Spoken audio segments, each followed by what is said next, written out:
Hello, everyone. Welcome back. Hope you're having a good Saturday. I would like to apologize again for yesterday's the the stream being marred heavily by having multiple deaths or stream deaths in the middle when I was trying to play. I ran the OBS logs through their little website analyzer thing, and a couple of them said that there was encoding lag, even though that error never showed up on my screen for OBS. And it said that that happens when the GPU is getting overloaded and there's not like it can't handle also encoding. So I turned down a couple of options in the game. Uh, okay, now my controller's not fucking working great. It's always something, right? Okay, here we go. So I turned down a couple of options. I turned down the render resolution, and I turned down the shadow resolution.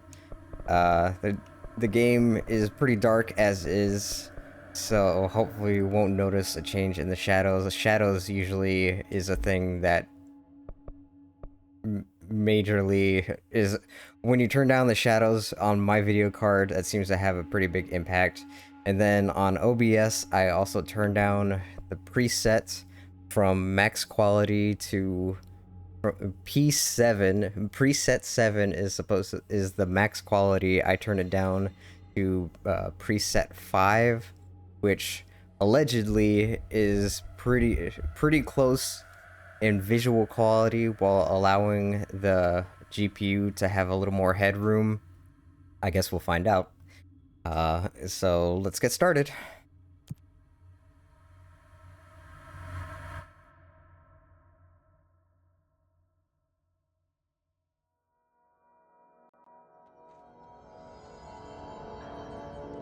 So at the end of yesterday's stream, we made it to the hotline, which allowed us to talk to or hear messages from the former director, Zachariah Trench.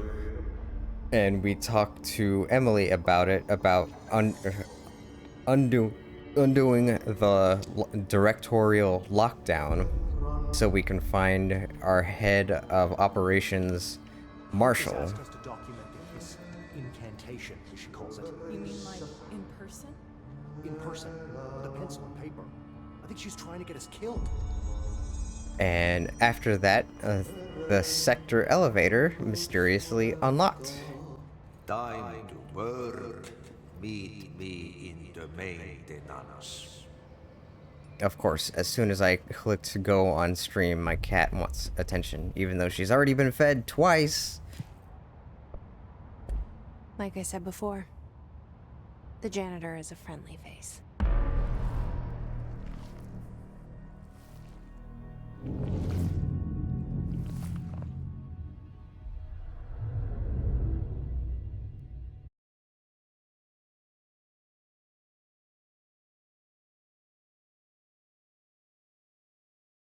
In fact, not only has she been fed twice, she still has food in her bowl. I checked before I started. The maintenance sector is the janitor domain. If I can find Ati here, he can help me reach the override. Maybe it was you who got me into the oldest house with the lockdown on. Maybe it was Ati. It felt like he made the elevator appear that took me to Trench's office. Is Ati guiding me too? Indeed, it was strange how we went in a loop around to the front of the building after we talked to Ati.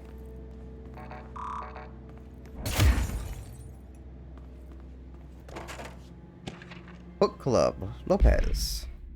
Unless You, review by Captain Lopez.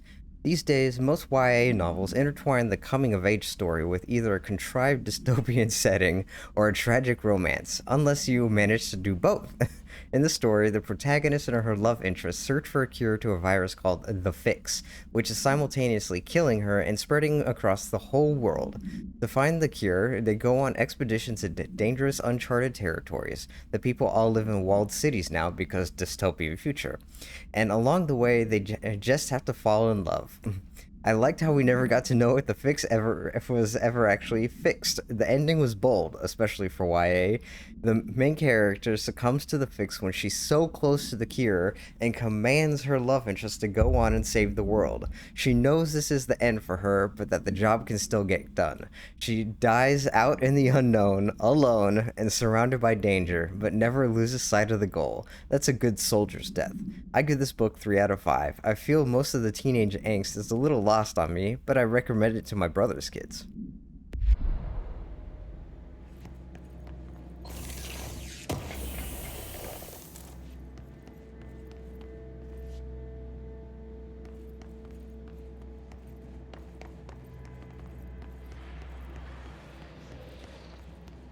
The directorial override is right there, in the control room. How do we get there?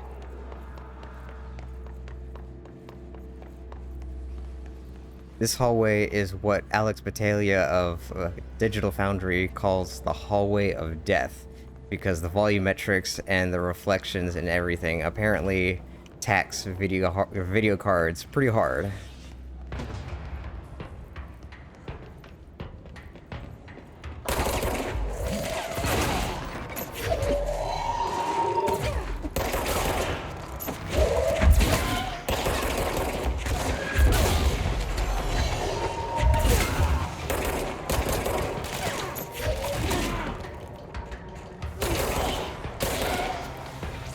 Oh, I guess one thing I should note is that after I ended the stream, but before I quit the game, I upgraded the skills a little bit. Wrong menu. I guess I can only do that at control points. Hang on.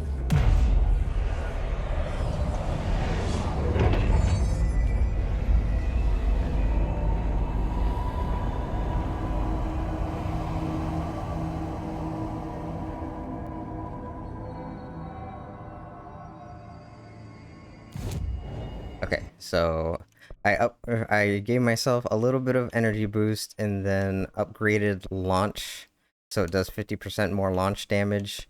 What we're gonna do first is grab this one, launch explosives. When the rocket guys shoot rockets at you, you can use launch to grab them and then shoot them back at guys. That's pretty useful. And then probably extra launch damage, and then grab basic enemies.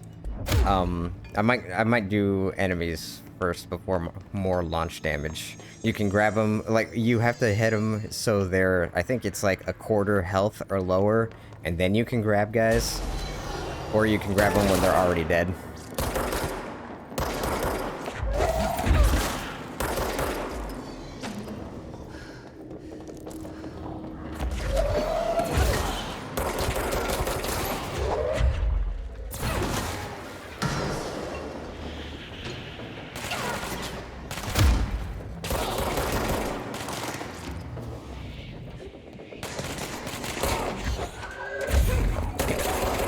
Got stuck on the stairs.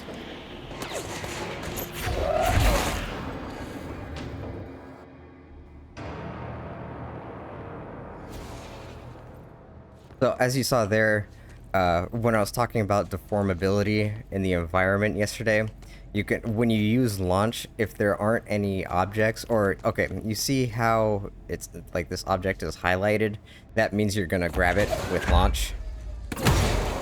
And when you don't do that, you'll just pull stuff off the walls of the building, which is pretty neat.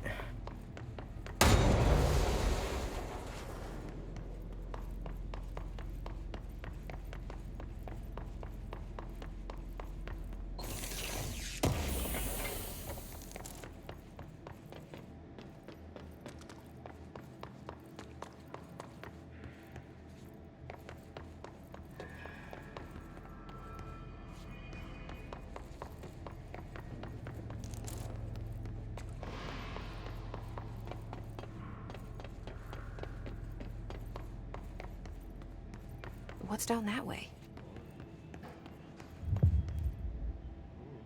A merry chase. Investigate the strange light.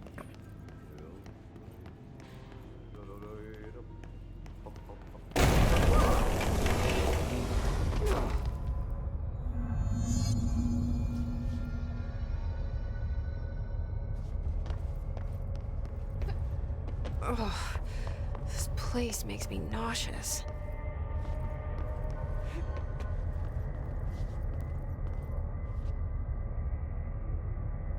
An object of power. Cool how the How walls do you think like it got pulsate. down here? A carousel horse. Why is kid stuff always so creepy?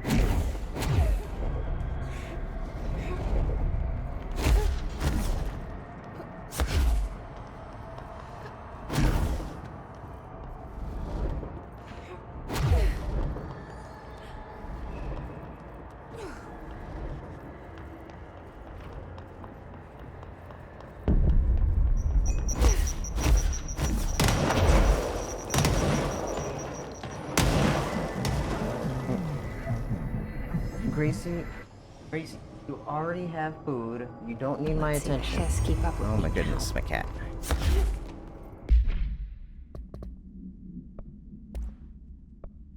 Oh. Hotline. Object should be inaccessible for use except to the director. Object is a 1960s era red bakelite telephone.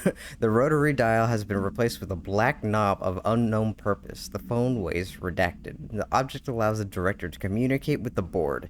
If used by anyone other than the director, the object will cause lethal redacted.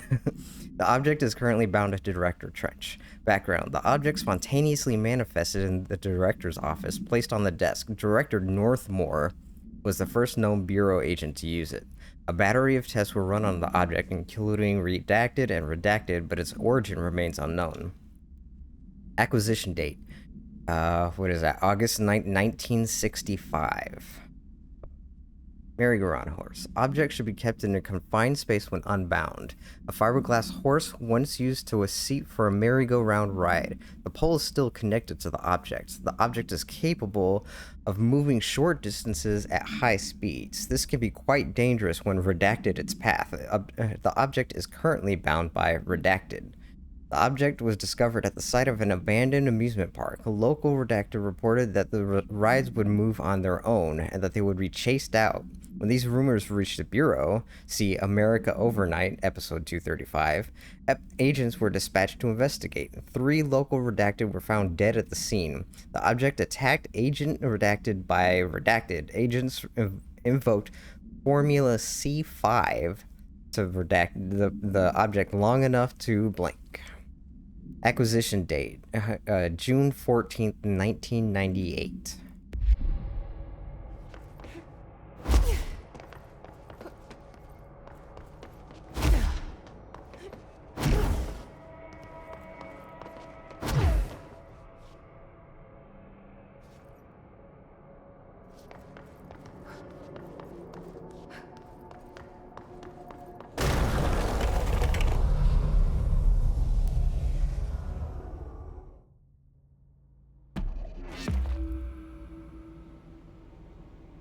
Well, that was trippy.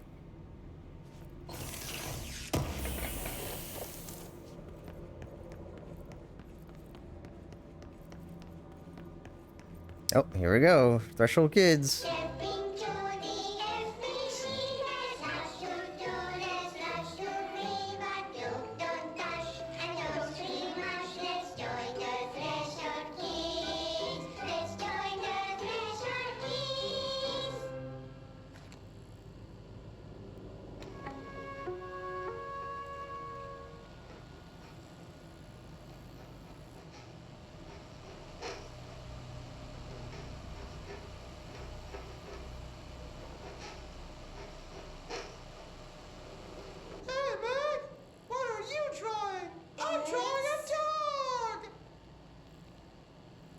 Drawing the pyramid. The what? The pyramid.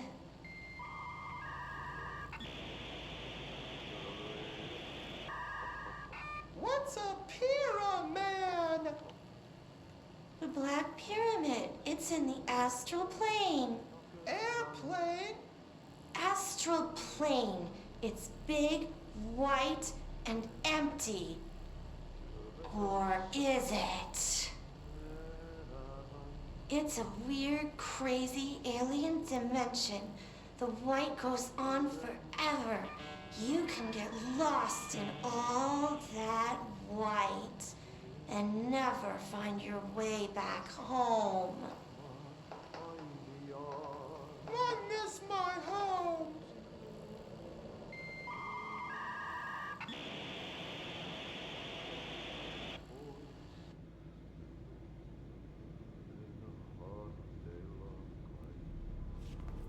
Yep, those videos are pretty weird.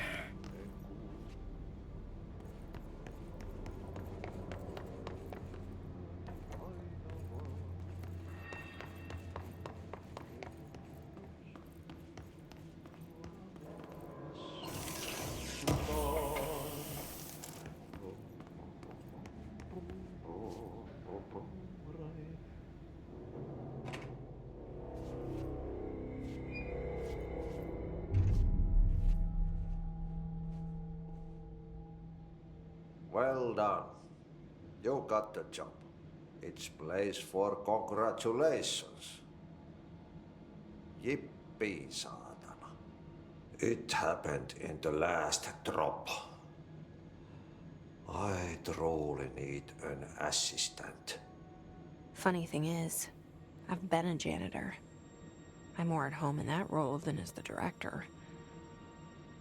Only Ati here seems to see that. Yeah, hi, Ati. Look, we need to get the lockdown lifted, otherwise I can't get to the other sectors. Can you help me get to the override? Yes, yes. Easy peasy. It's just around the corner. But first, we need to get you working. Very small, couple of hours job. Something tells me it's gonna be more than that. Yeah. You think there's a dog buried in this? I can tell you are not the yesterday's Krause's son. That's why you'll make a great assistant. Very well. I'll hit the facts on the table. Mä kyllä sanon perkele suoraan, että this house has a vermin problem. A bad one. They've already messed up the cooling pumps. And the power generators of a power plant, perkele. And the pensioner inside is starting to feel the band around his head tighten. The situation needs to be fixed before the plant blows up. And we all disappear like a fart in Sahara. Trying my best to keep up with this. Fix the coolant pumps and the power generators, otherwise the power plant will blow. But don't you worry. I've left you clear instructions. You'll catch the end of the thread before I go to my vacation. The work's on the task board here. You can do later, when you have time. Vacation? Right. Yes, no one's gonna cancel my holiday or seat's gonna rattle. But don't worry at all. You'll take care of it and soon this crisis gonna be last winter's snow. You better go now, so you don't have to run with your head as your third leg. The door in the back leads to the plant. The door in the back. That's great. Thank you, Ati. So, as you have noticed by now, Ati can read Jesse's thoughts. Yep. Burn the trash. Throw it in the fire. Burn it all. Burn it into a reindeer, not into a moose. And what that means about Ati, we will somewhat discover later on. You also have gotten the first hint about what is actually going on with the power plant.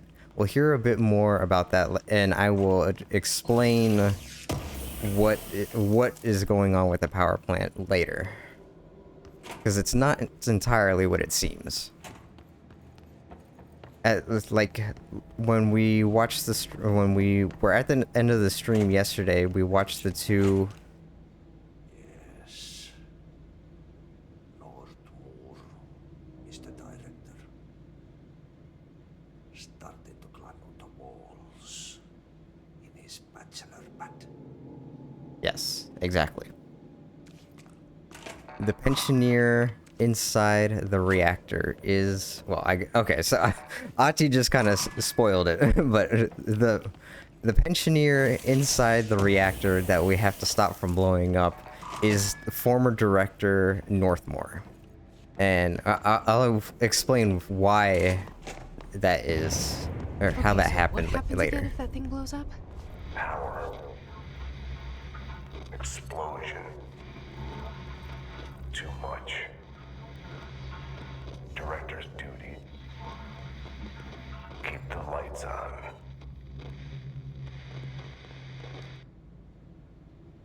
Oh yeah, actually, I guess they just explained it right now. Northmore was director before me. I never wanted his job. I never wanted power. I purposefully avoided it. Didn't trust it. Didn't want to rely on it. Northmore was all about power. A man like an explosion, hungry for authority, for order, for more, until it was too much. I had to find a solution in the end. Contain the situation. Northmore never liked me, but he went along with it, to his credit. He didn't really have a choice. I suppose at the end of the day, a director's most basic duty is to keep the lights on. Here's to you, Northmore. There were no prime candidates waiting in the wings, but I was there. Had been the whole time, keeping my head down, working my ass off. I had nothing to lose. I picked up the gun almost on a dare.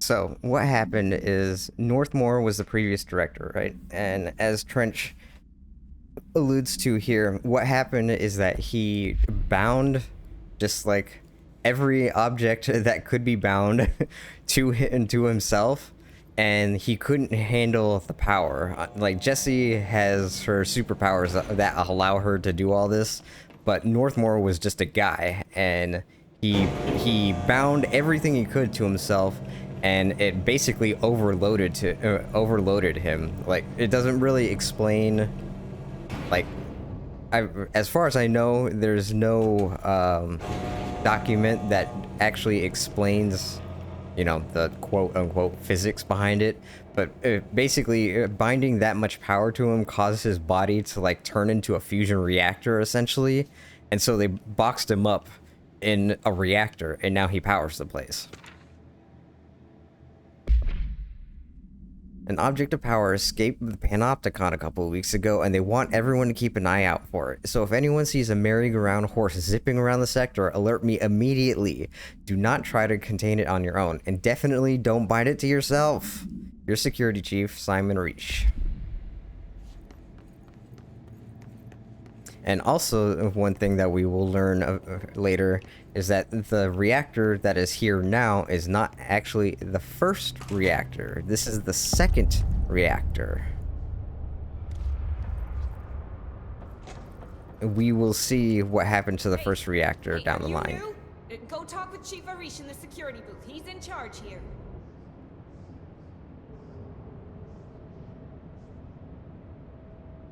Okay.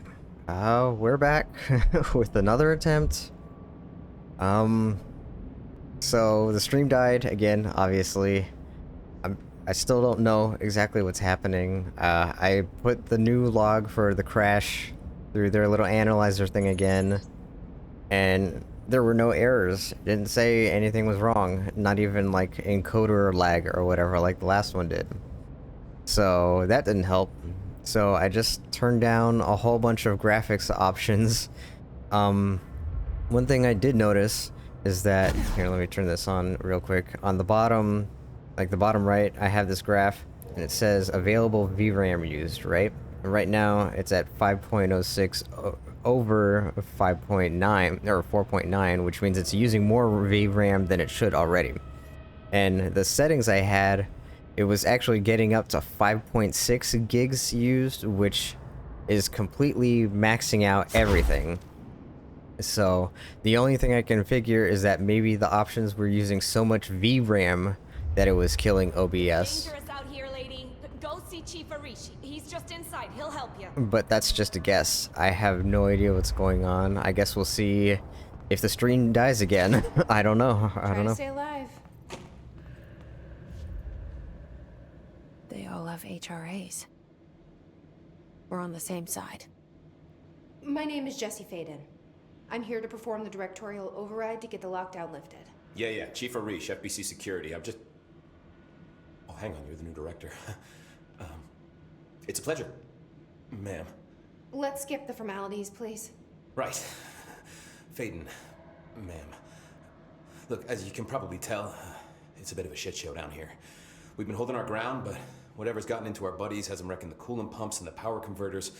The NSC keeps overheating, and my crews keep getting shot before they have a chance to make any repairs. NSC? Oh, sorry. Bureau jargon. It's what we call the power plant. You know, the big rumbling metal thing? Salvador, head of security, asked me to protect it in case of an attack. See, what's inside is dangerous. Dr. Darling seemed to know it would be a target. Darling? He's here? No, he came down a few days ago, before everything went to hell. He was out of it. Smelled like a bar mat. He was ranting about vulnerabilities and how he only had one large-scale HRA, but that he needed it somewhere else. Still, at least he gave us these personal HRAs before he left. Hey, did I mention that he was tearing his clothes off? Crazy dude. Darling knew the hiss was coming. Listen, I love playing 20 questions as much as the next guy, but we have got to get the water and electrical systems repaired before this baby blows. I'll have my guys unlock the doors out of here for you. I'll take care of it. You stay and keep the hiss away from the plant if you can. The hiss? That's what we're calling him? Oh, that's catchy. Oh, listen, the radios aren't working, so if you find my boss Salvador out there, could you please ask him what the plan is? I'm sure he will have one by now. I'll keep an eye out for him. He sure has a lot of faith in his boss. Try to stay alive. It's not very encouraging, Jesse. When the converters and coolant pumps are working again, we should be able to get this baby back down to a safe temperature. I hope. What do you know about the hiss? Not much, only what I've seen. Well, they use the same tactics that Marshall and Salvador taught us, which makes me think that the hiss haven't completely erased the people inside, which is a pretty fucking horrible thought. Or they're just using whatever they find in their victims' heads. In any case, they are really eager to get inside the power plant. Why do you think that is? Shit, I don't know. They want to make my life harder? What do you do here, Arish? Security chief of the maintenance sector. I make sure all the weird shit down here doesn't bother the maintenance crews. Learned everything I know from Salvador. The best security agent this bureau has ever seen. And you like your job? I love it.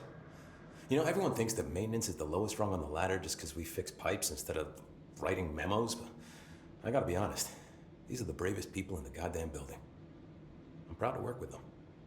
I've done a few odd jobs with these kind of folks. They say what they mean. I like that. What exactly is the power plant? Listen, I only know what Salvador told me, but I know it generates all the electricity for the Bureau, and it's got two very simple rules. Rule 1, keep it below a certain temperature. Rule 2, don't ever open it. Oh, and 3, it's classified, so I shouldn't ask. Sounds like secrets are standard operating procedure around here. Oh, yeah, it's all part of the job. What do you know about the service weapon? Not much. That thing is director only. Salvador told me by the time he saw Trench use it. Sounds like that gun can do some serious damage. Yeah, I did see pictures of it once, though, and it looks different to that thing you're carrying. You mounted or something? It's new. Is new a good thing? Given the circumstances, I'd say new is our best bet. Do you know this Ati guy? Of course. He's my favorite coffee break buddy.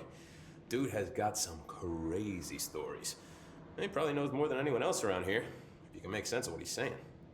Any idea where he's from? I'm guessing Sweden. Finland. He's from where he's from. Look, there are just some stones that are better left unturned, you know? I should be going. So, Right. You got a lockdown to lift. Remedy history is that Remedy is based in Finland. Like, they're all Finnish developers, or not all of them. Some people are from elsewhere, but they are from Finland. They are based in Finland, and Ahti is a Finnish actor. Hey Simon, I got your message. Yeah, if someone in the sector is asking about Ahti, just tell them you'll handle it and leave it at that. Under no circumstances should any personnel intervene with his day-to-day routine. I told you everything I know about him so you could better deal with his odd habits, but yes, it's still very much a classified matter. Also, I saw your report about the quarry worker who wandered into the Foundation. Detaining him was the right move. We'll figure out what he saw before we decide on next steps. Cheers, Lynn. P.S. In case you hadn't noticed, something is up between Trench and Darling. I know this isn't your strong suit, but try your best to stay out of it. Okay, hang on. Some bot got in my chat, so I'm gotta deal with that.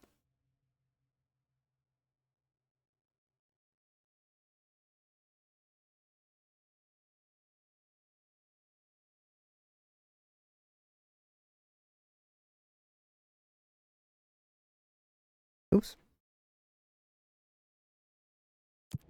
Okay, so yeah, one of the, in case you just saw that menu. Read on all this?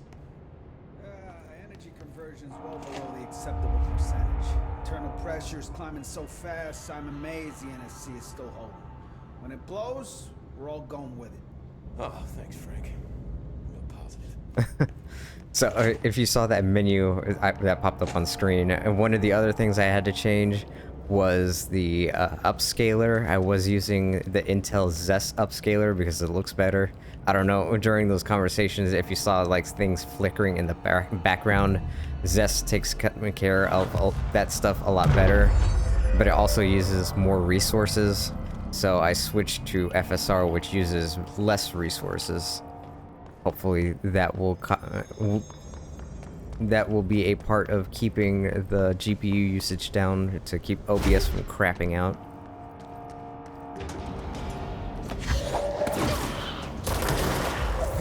And these new enemies are his suicide bombers.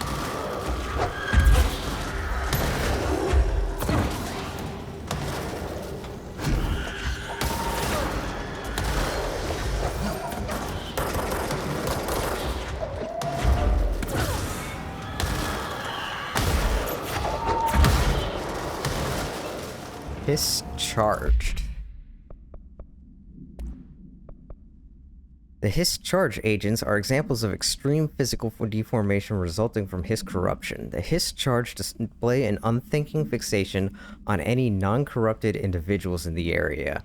Once within a specific proximity, they erupt into a burst of focused Hiss resonance, so dense that it acts as a physical force. The Hiss charge is depleted of the Hiss corruption after this eruption. The host is left lifeless.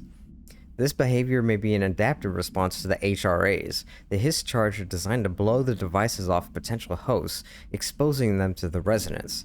Is a Hiss capable of customizing a corrupted host's altered ability to this degree? Why is the physiology of the Hiss charge so dramatically different from the host's original form? Lots of questions, no answers.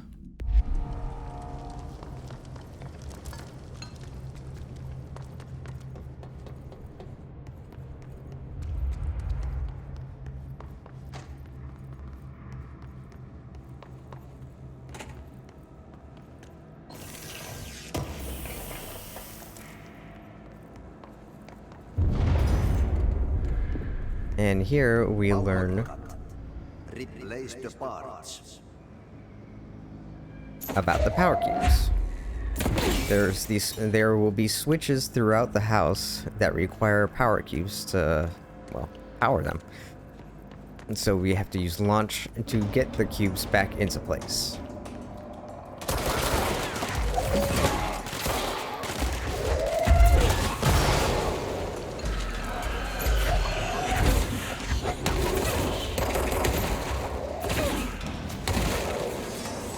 And like the ability that we will unlock next for picking up rockets, the next ability, a launch ability after that allows us to pick up small enemies, will allow us to lift the bomber guys so we can shoot and detonate the suicide guys onto other enemies.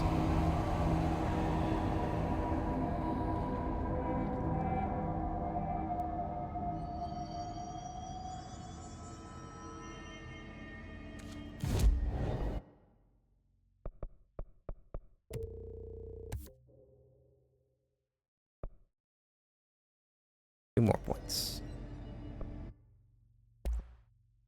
And so the gun also has different abilities that you can morph it into. Spin turns it into it's a machine gun. It doesn't fire as fast as like you would think of a regular, like a machine gun in, you know, like a COD kind of game. It shoots faster it's automatic fire. It's not single shot like the regular grip is. Shatter is like a shotgun, and then there will be a sniper rifle-ish kind of mod. It's a charge up single shot gun that does a lot of damage. But once you get a mod for the grip, a regular type gun that gives you infinite ammo, I just don't use anything else. Barrels full of hazardous biological material. Seems like I'm breaking some environmental regulations on waste disposal, but if that's what Ahti wants, then I'll get it done. Now, this is the furnace. The furnace is actually a paranormal entity. My name is Dr. Pierce, lead researcher of the Parakinesiology Department. I believe that I've discovered a Code Omega paranatural entity residing within the Bureau itself, right under our noses. Darling refused to allocate me the budget or resources, so I'm taking matters into my own hands. Let this recording be the proof I need to convince them. The furnace can speak. It's been talking to me for some time now. Listen.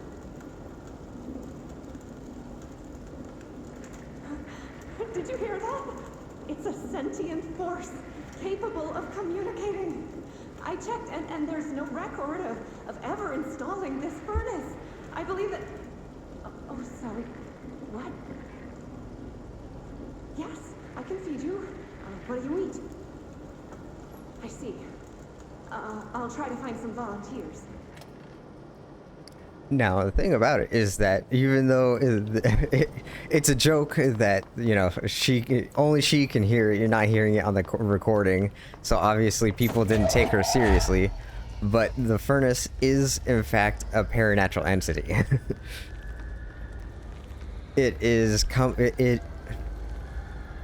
I guess it is a threshold in and of itself.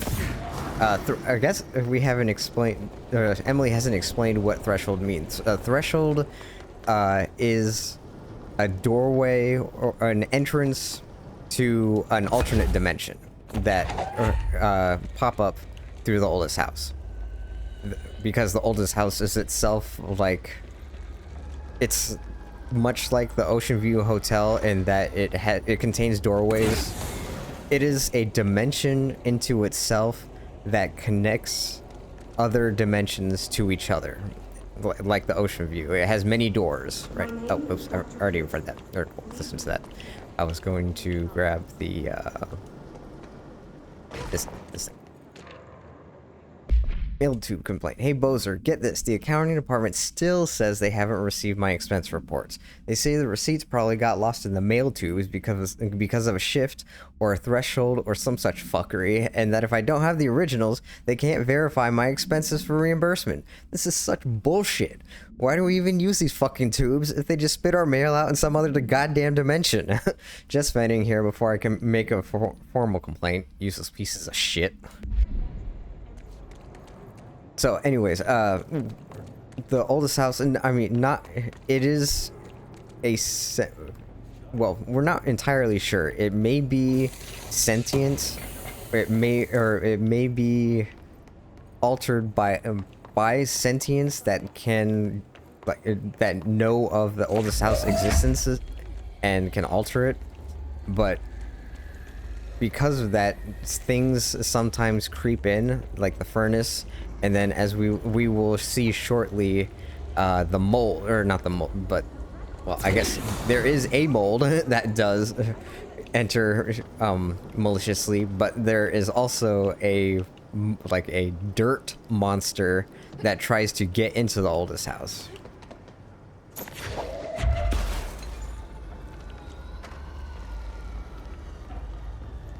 And Ati's responsibilities, and now Jesse's responsibilities, include keeping them out. What the furnace would do if we stop feeding it, that is unknown at this time.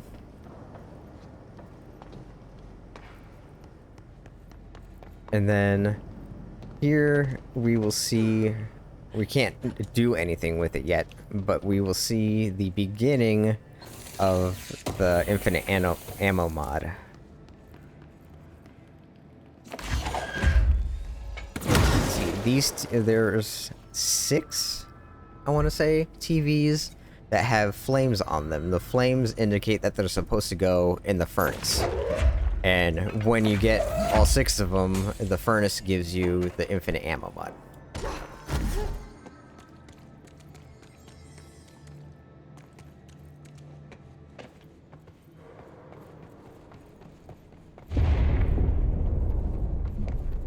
I don't like that sound.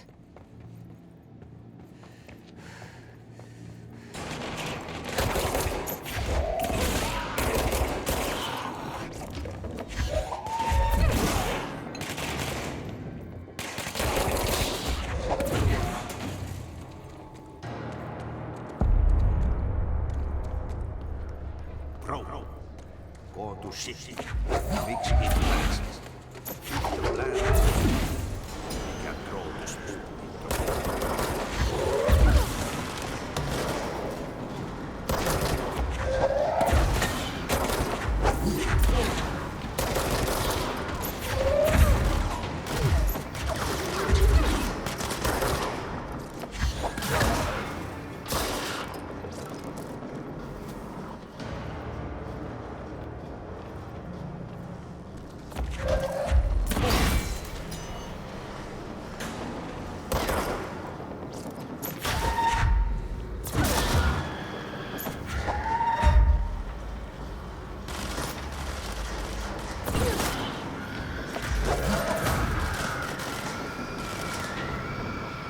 You can hear them, they're definitely not happy.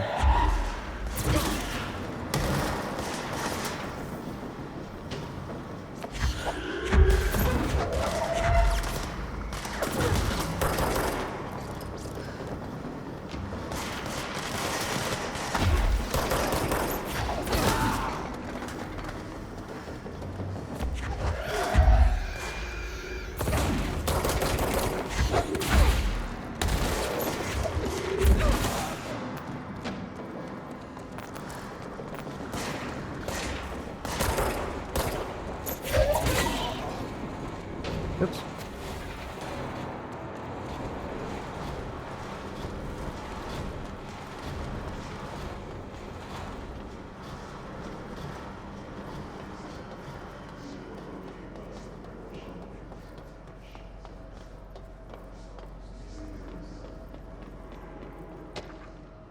Log complaint. Yeah, the gross blockage down in the water system is back. What the fuck is it? And where does it keep coming from? And why the hell does Adi keep yelling nonsense at it? He acts like it can understand him. Of course, he acts like we can understand him too. Guess that's just his brand of crazy. I'm gonna try out a new drain cleaner. Extra strength. Extreme strength, excuse me.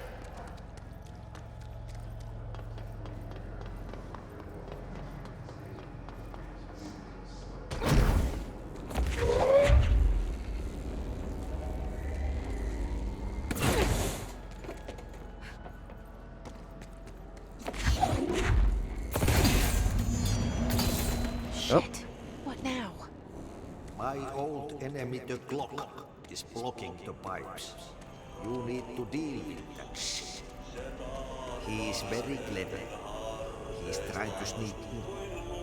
We got him caught with his hand in the fish trap.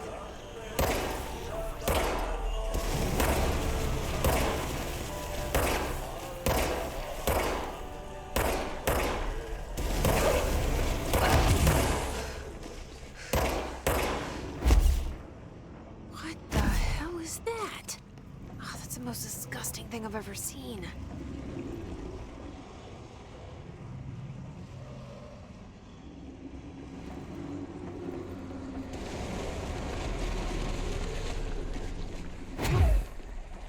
That is, in fact, an extra-dimensional entity made entirely of poop.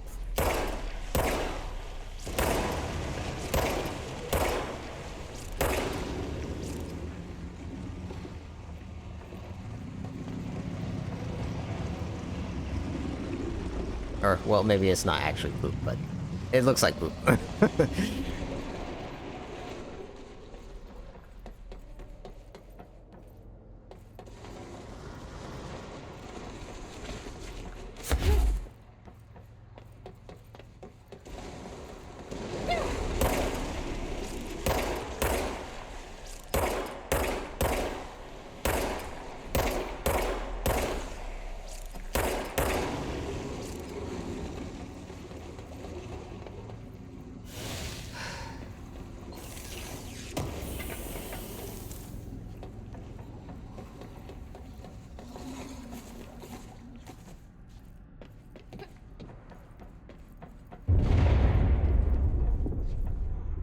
We need to fix this thing ASAP.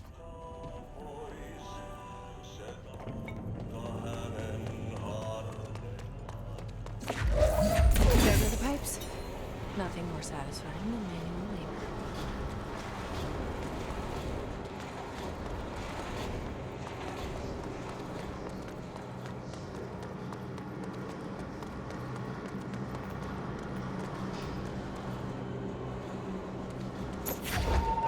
Actually, this was the wrong thing I did not want to pick up. And here is the next new enemy. The big fucking machine gun guy.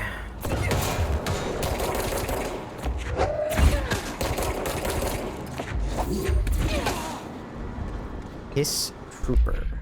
Troopers are meant to be the first agents to enter unknown AWEs, thresholds, or any other paranaturally hazardous situation. They are heavily armored and heavily armed in preparation for the worst. As a result of their role, Hiss Troopers have access to the heaviest armor and weaponry from the Bureau's army, including military-grade chain guns and grenade launchers. In addition to their already formidable FBC-issued armor, the Hiss resonance surrounding these entities is dense enough to stop bullets. If forced to engage one of these, be sure to make use of any available cover. Also note that to the telekinetically talented, enemy grenades can be a welcome source of ammunition.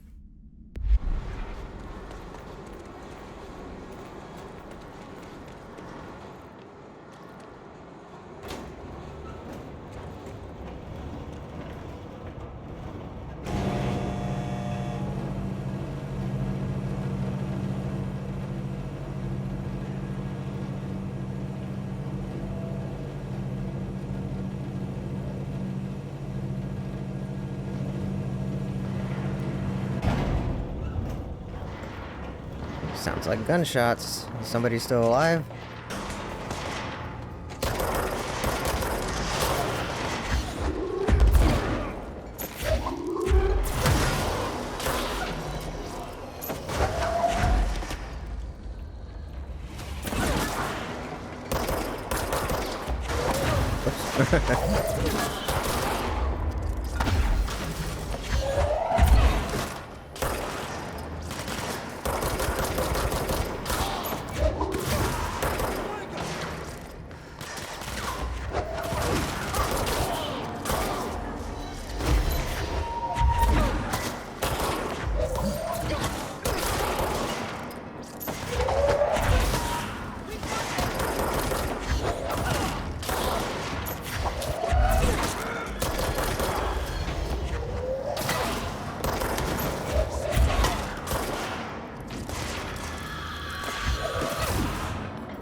where's... Oh, why? Okay. Sort by rarity. Launch energy cost. Yes, we want that. Okay.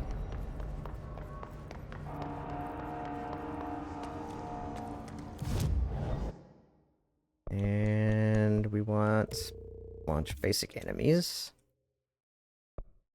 Launch large enemies, large objects. Those are like the forklifts and stuff. And multi-launch. This was actually something that was added in the final patch. Like not the HDR patch that just came out, but the final patch that came out a year ago or whatever. Originally, this was not in here, but you can tag this to launch up to 3 objects, which is pretty sweet.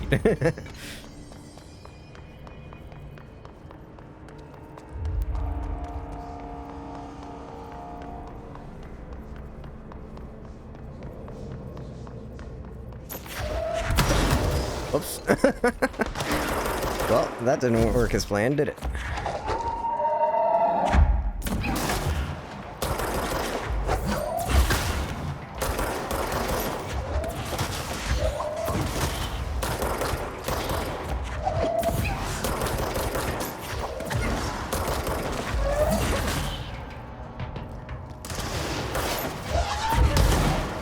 And that is how you launch rockets back at guys.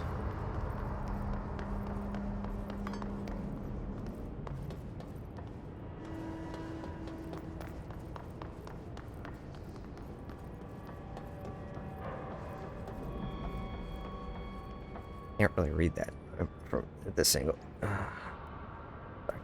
Feels like I got an eyelash or something in my eye.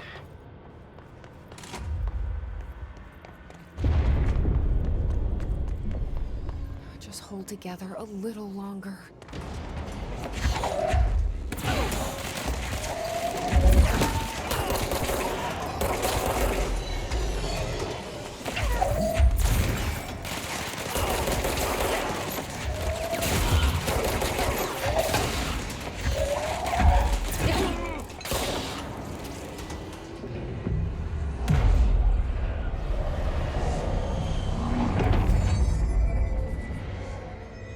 Not all control points look funky before you cleanse them.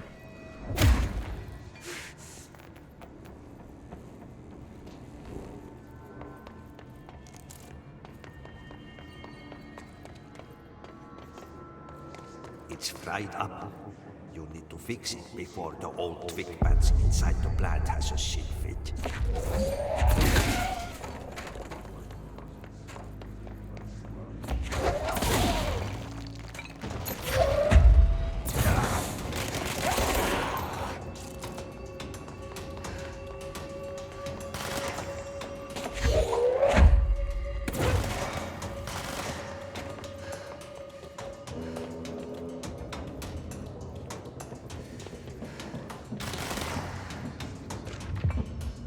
A good defense. Home safe test. The safe object of power can produce a barrier using objects and material from its immediate vicinity. Bureau Rangers were given permission to employ heavy weaponry against a para-utilitarian bound to this object in order to gauge the barrier's durability. Redacted and redacted velocity ammunition were tested with redacted results. Testing will continue after blank. The safe object of power is clearly a viable candidate for use in combat response scenarios. Allowing para-utilitarians to participate in altered engagements would be an advantage worth considering. Yeah, no kidding. Seems to work pretty well.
Aw, damn it.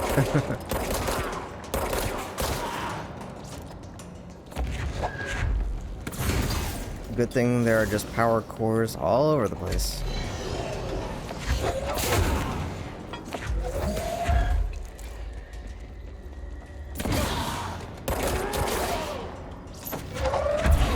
we won't blow up. Let's go lift the lockdown.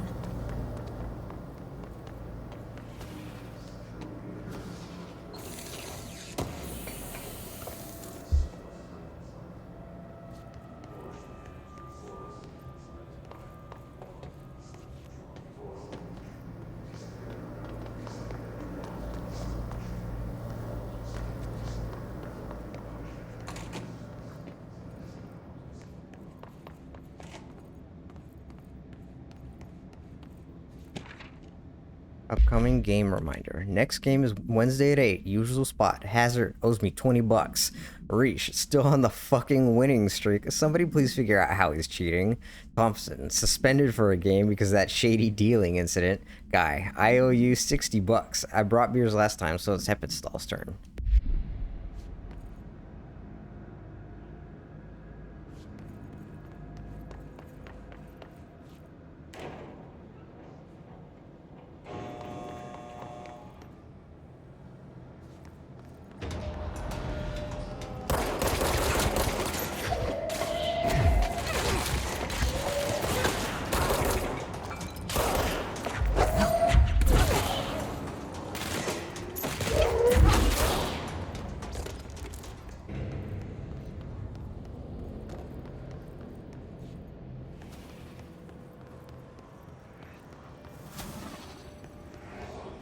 You see, even with the reflections turned down and stuff, like, look at this.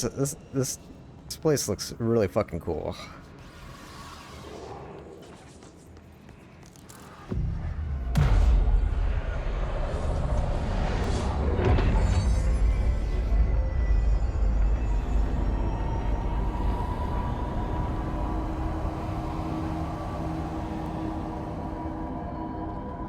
To protect them. Forces contain a lockdown.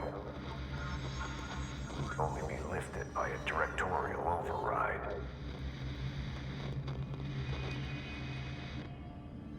This is what we came here to do.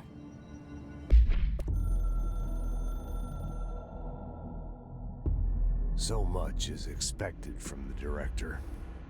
The responsibility, the privilege to steer the Bureau into dangerous waters and safely out again.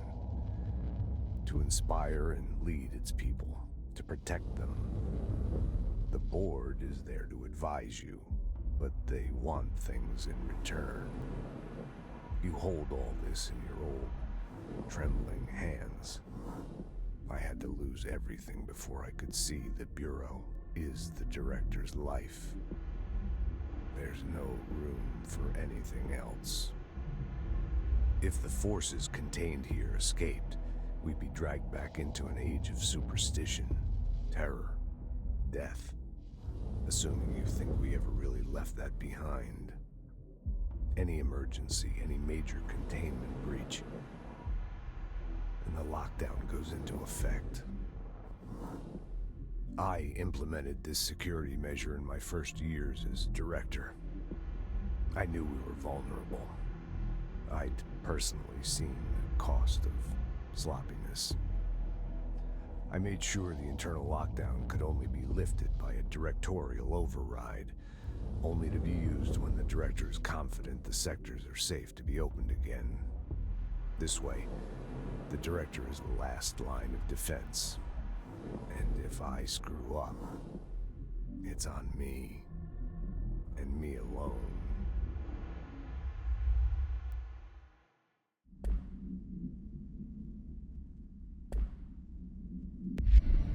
Well, we aren't gonna screw up like his dumbass.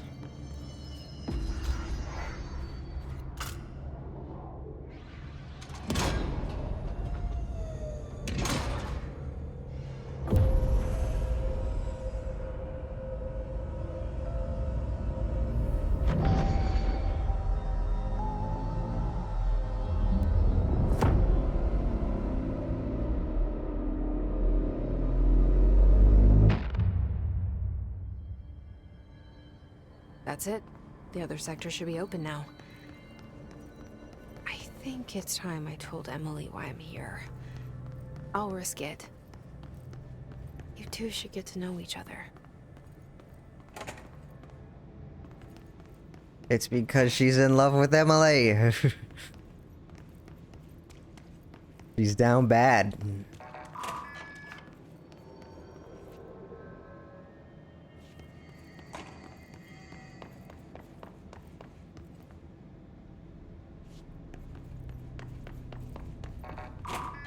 Okay, now I can get in that room I already broke into.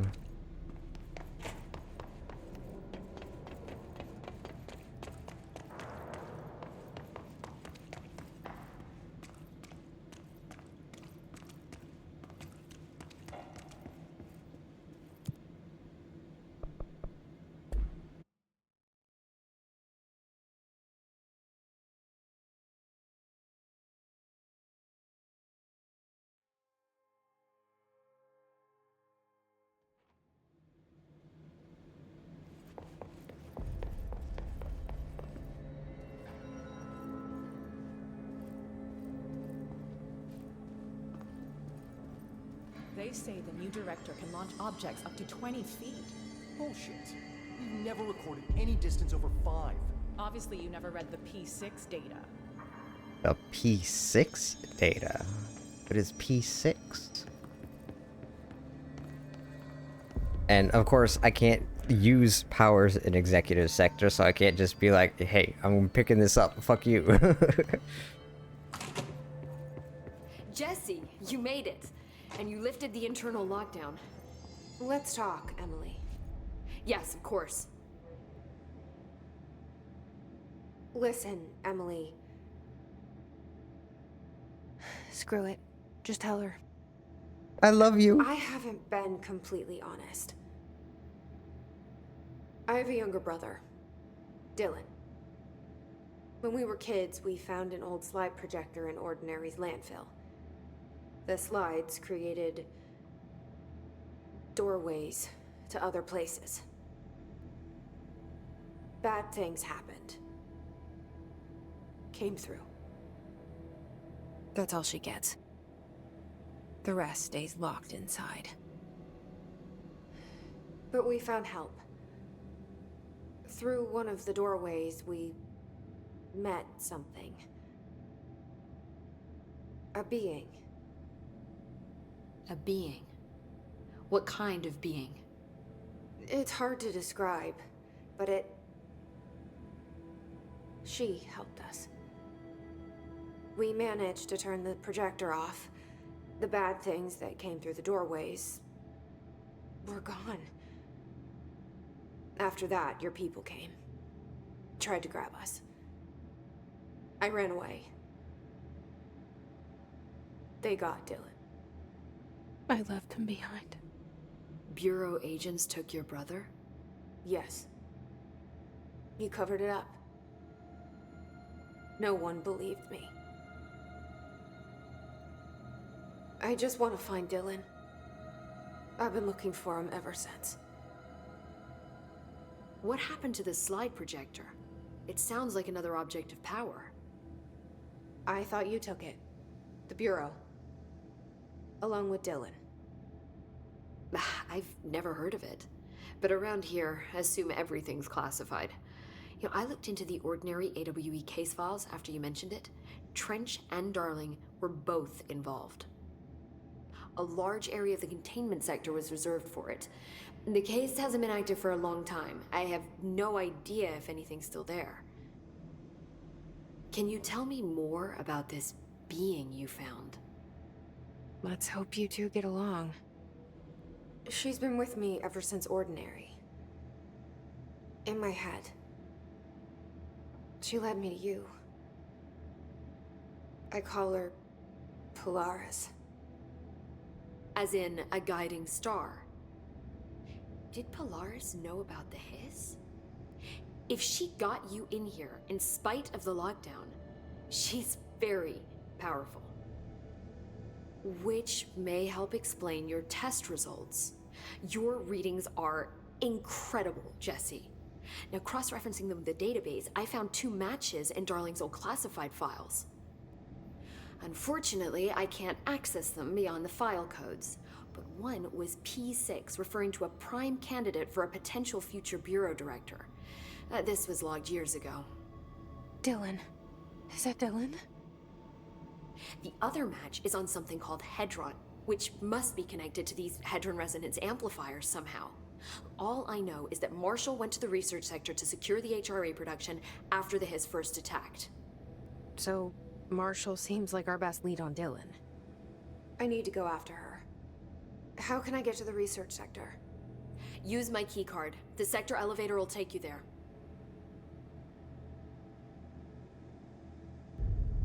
Marshall is the next step. What Emily told me about Ordinary, my powers being connected to things in the Bureau's past.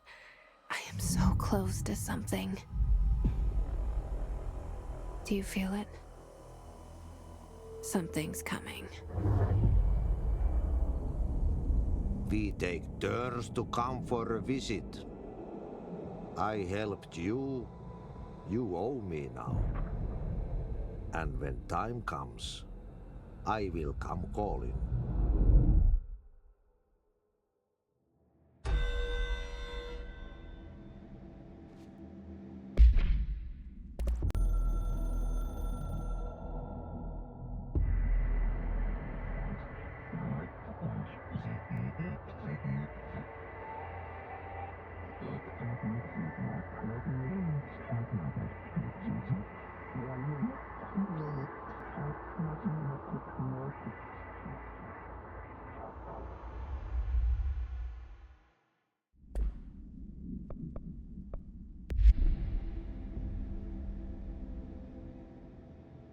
Hi, Jesse. Do we have anything more to say?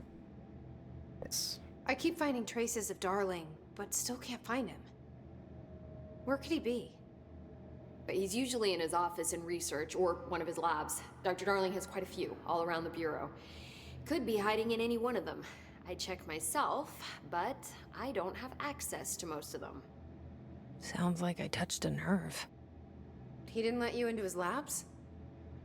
Not all of them, no. Some had volatile material. It's ridiculous. I mean, this whole place is volatile material. Could have at least thought up a more convincing lie. I mean, how can I work without access to all the data possible? This place has a bad habit of moving around, huh? So you notice the building shifts. Did you know that 39% of Bureau accidents are caused by the shifts? It's true. I ran the numbers myself. So they're dangerous. Oh, very. Yet one time, a shark got shifted into a meeting room along with over 2,000 gallons of water. It was a tiger shark. Darling's pet research project. I forget what he was researching. How do people work here? What the fuck are you researching a tiger shark in this place? Like, oh, what are you doing with that, man? You said you're an assistant? Oh, it's just a title. I'm a scientist, a researcher. I work for Dr. Darling. See, when Bureau agents go out in the field, the sites of altered world events, we study the materials, the altered items they bring back. It's always something we've never seen before, and studying them requires new instruments, methodologies, sometimes entirely new fields of science. Emily really loves her job. See, there's no guidebook for what we do here. Everything that happens at the Bureau, including the science, is without precedent. What exactly is the Ocean View Motel? That's a bigger question than you might think. You see, I have extreme doubts that the motel is a single place. I mean, look at all the doors inside it. Where do they all go? We know that one door leads to the oldest house, but how come we can only ever open that one door? Maybe to open a door, you have to have entered through it. So if every door leads to a different dimension, plane, reality, whatever you want to call it, then I believe that the motel is firm proof that parallel universes exist. Does Darling agree with that? I haven't told him yet. I'm waiting until I can prove it. Well, I guess good news is that she's not wrong. What can you tell me about control points? They're nexus points of the oldest house's unique energies. Now, I wrote a 30-page proposal hypothesizing that we could siphon energy directly from them. Darling didn't even get through the first page before he turned it down. Right. And, has anyone ever used them to teleport around? What? No. What, I mean, you mean physically? No, not that I've ever heard of. Why? Because that's how they work for me. What? Really? Oh my god. More tests. Let's hold off on the tests until later, okay? Okay. It's just, wow. I mean, this blows my control point theories right out of the water. I love it. Oh, Emily is so great. See you soon. Be careful out there.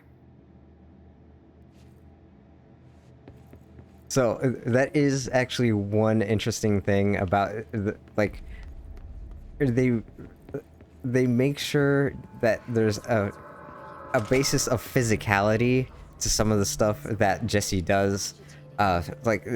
Teleporting is not just a game gimmick to like for fast travel. It's a thing that she is actually doing in the game, like in the world. And you'll see it later, but once you get the hover ability, she actually like when she hovers, it's a lot easier to explain if I could actually show you, but she holds her hands like palms down towards the floor, and she actually exerts a physical force onto objects on the floor. Like she'll move objects around as she moves next to them, and she'll push them around as she does it because she's actually exerting a force into the ground.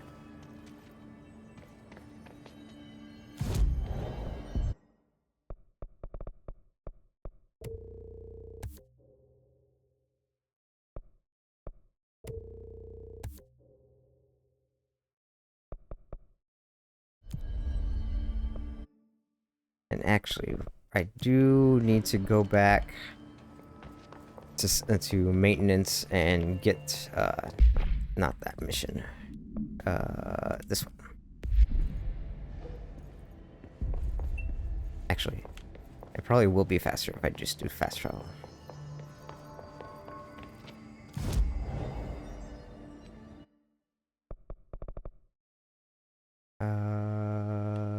Yes, I think.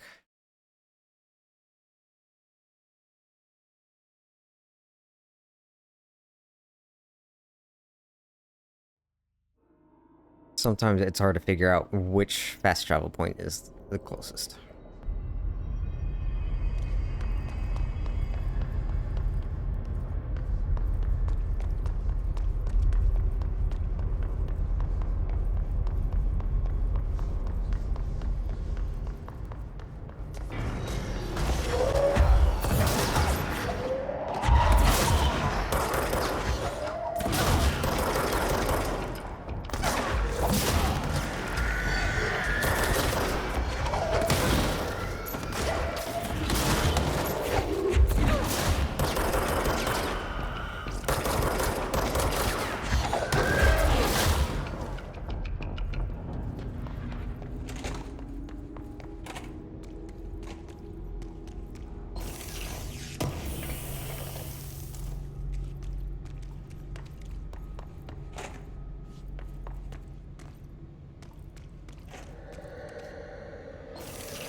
And these aren't too common in the game, but they're basically resonance locks. You just blow them up and it'll destroy the door. Black rock processing. You can go here now. There's really not a whole lot to do, but this is I guess foreshadowing isn't really the word, but it's just letting you know that this place exists. You'll be coming through here later.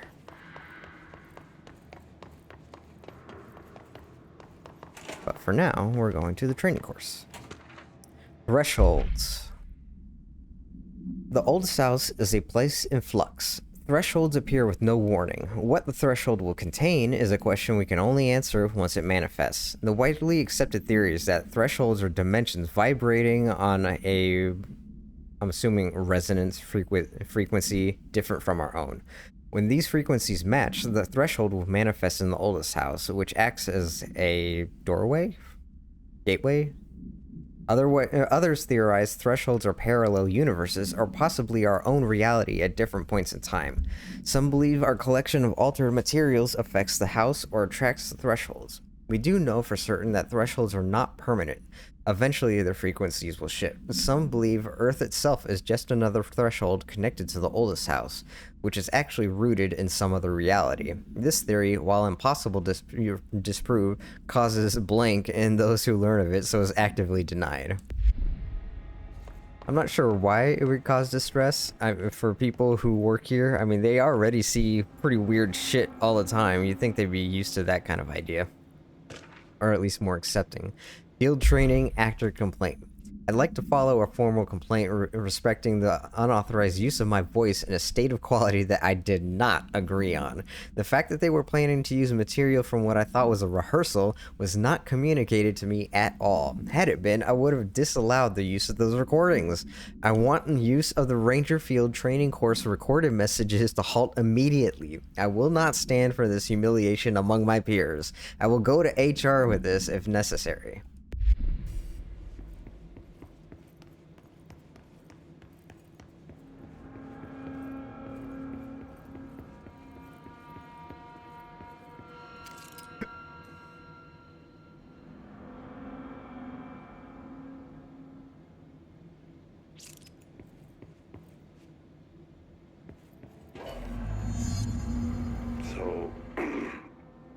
So I just read this. Welcome to the Ranger Field Training course. The course must be completed in the specified amount of time. When you're ready to start, press the button. Is that all, or? I always did love Ranger. obstacle courses. Course starting in 5, 4, 3, 2, 1. Go.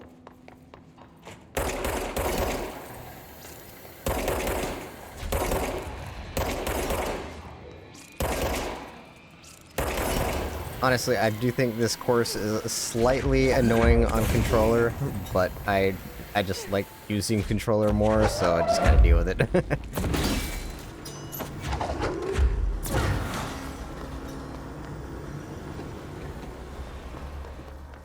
30 seconds remaining.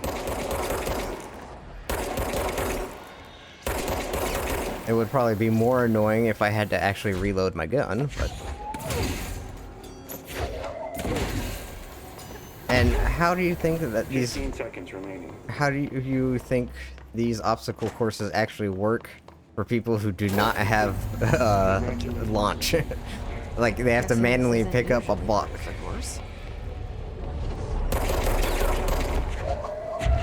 It's protecting itself.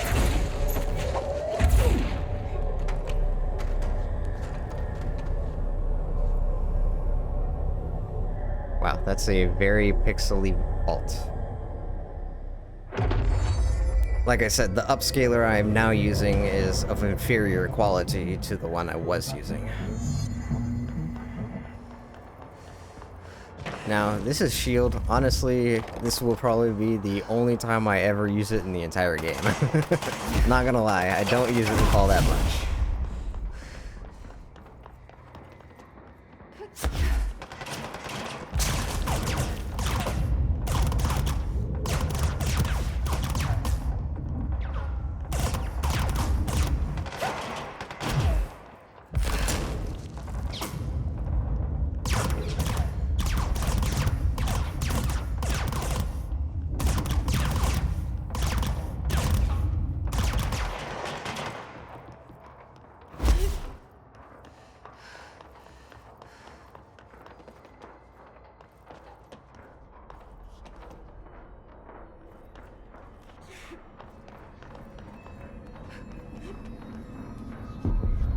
Oops, that was definitely not X. God damn it. That was stupid.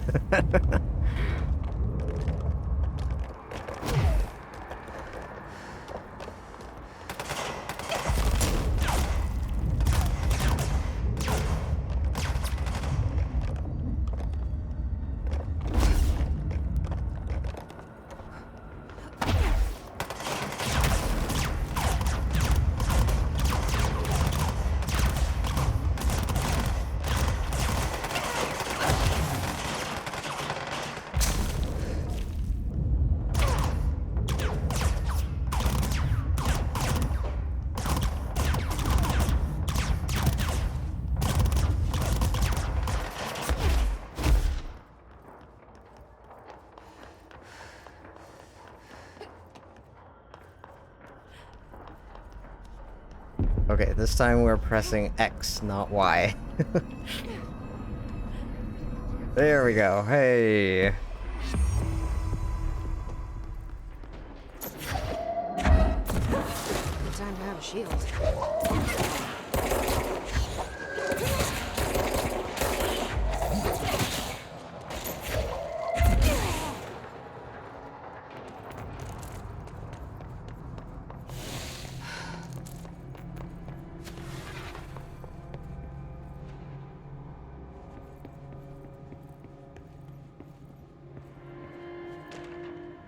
Plastic tree procedure.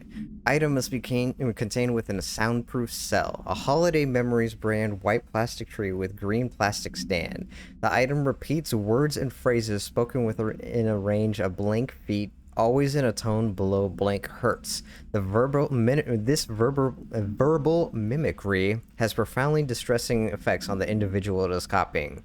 The item was taken from the blank, a Canadian research station established on Ross Island in Antarctica, where it was used to celebrate the holiday season. In 1979, a solar radiation damaged the radio, severing the base's only means of communication with the world. After the frozen passages opened, a military expedition visited the base to reestablish contact. They found the base's occupants in various states of madness, rambling about voices in the tree. Military personnel discovered they also heard the tree speaking. After locking the item in a supply crate, they brought it back to the mainland, at which point the Bureau intervened.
Darling, head of research.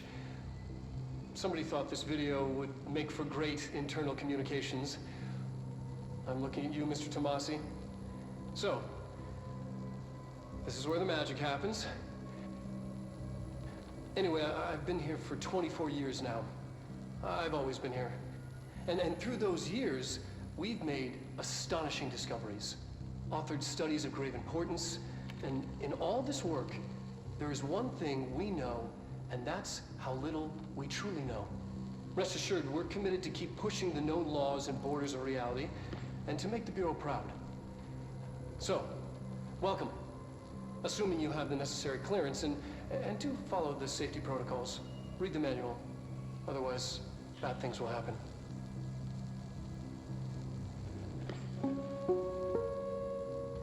Research sector, huh? Home of the Bureau's mad scientists. You have no idea.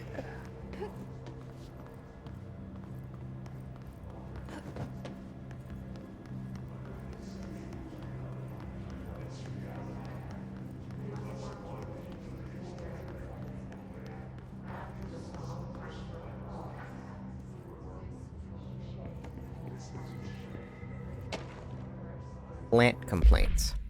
Hey, so I was just wondering about the plants and research. Is it really necessary to sing to them? I mean, that janitor does have a nice voice, and the plants sure seem to like it. Maybe you could just switch it up a bit? I'm getting pretty tired of the tango. And where do these plants even come from? No one seems to remember when they were planted, and people like them a bit too much if you ask me. Are we being invaded by houseplants?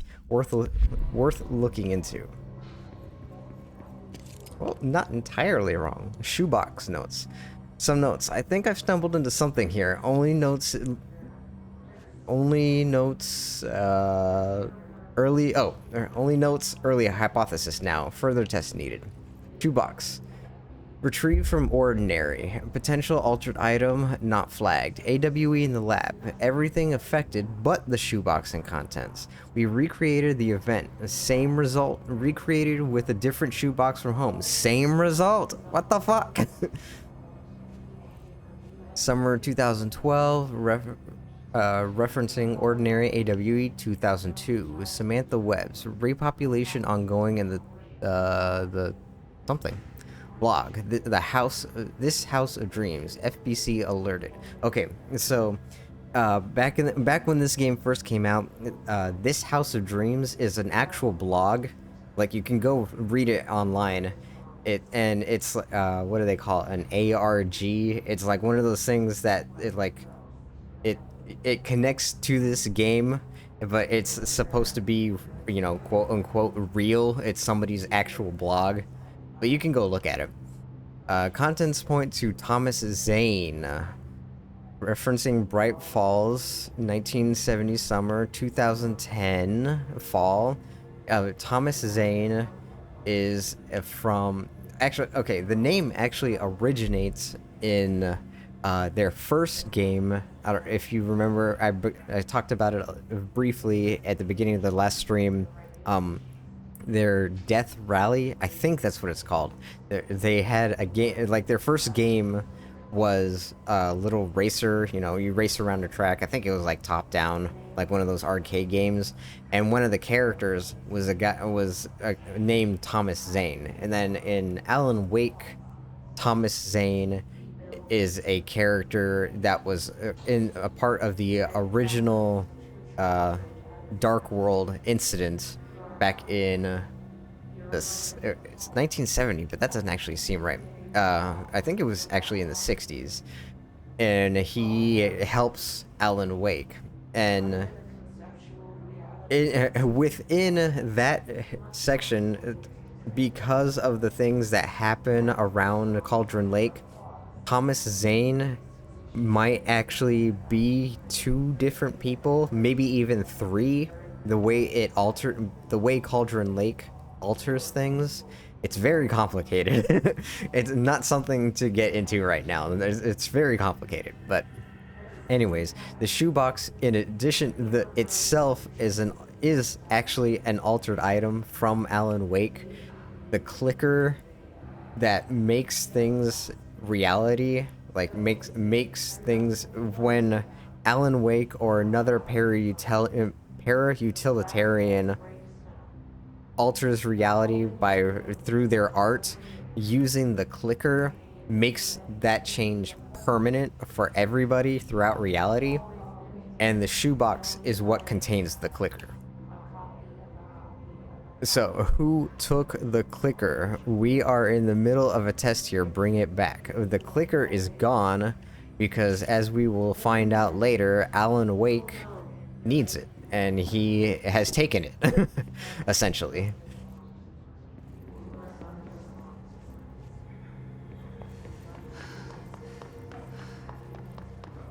All of this shit is connected. Like I said, this is like... I think Quantum Break almost was, but they just don't have the rights to it, so they can't technically make that the beginning of the Remedyverse, but Control is where everything starts to come together. Synchronicity. Synchronicity is a phenomenon long recognized by the wise, but only recently given a name by science. It is how we rationalize events connected by no identifiable causality, yet clearly conjoined in purpose. How does a dream foretell an event in the physical plane? Why do hounds bail at the death of their master, which has occurred miles away? The world is unified in ways we do not yet understand, and sometimes we stumble across these invisible, unseen chords and wonder at the result. The visionary Carl Jung laid the road, and now we must walk it. My fledgling research department will make it our mission to reliably reproduce blank behavior by the close of 1959. Once done, the mechanics of synchronicity will lay themselves bare in due time. We are striding into the future of science. History may not remember our names, but God himself will. penned by Theodore Ashe, head of research.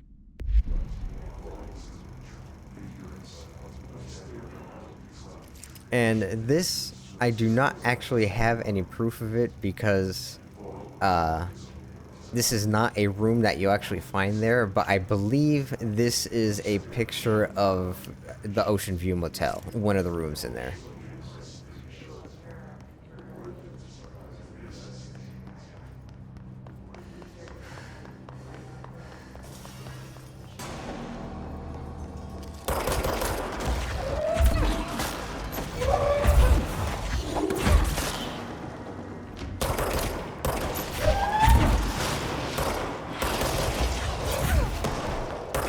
Come on, that didn't even kill him?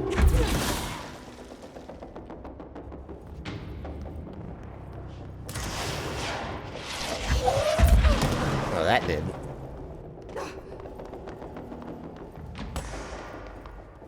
And yes, I did see that there were guys still down there.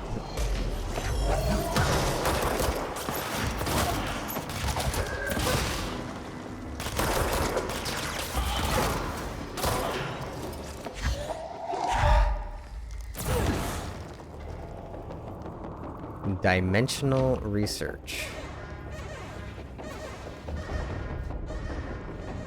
And these are what are known as fire breaks, made from a material that we will see later, called black rock. Labyrinth can never pass through.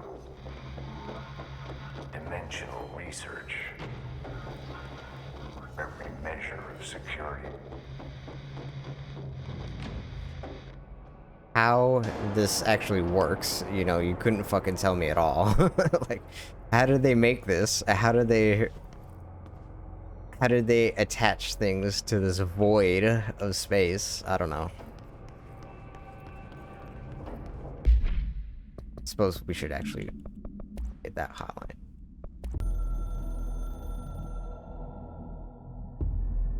I'm averse to using objects of power. I don't want to lean on things I ultimately can't trust. But the ashtray and the cigarette, smoking there forever, have their uses. The ashtray maze they conjure is an impossibly changing labyrinth that no one but the binder, and those the binder invites, can ever pass through. The things we hid in dimensional research, the things Darling studies, the danger and the risk involved, call for every measure of security and protection I could bring to the table. The maze, hands down, is our strongest lock. I gave Darling and his chosen crew license to pass through the maze.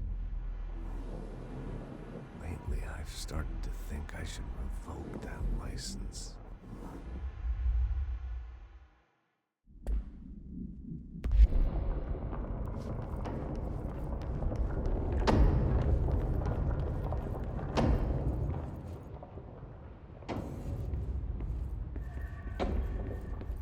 And obviously, we will be coming here later, but just to display how the ashtray maze actually works.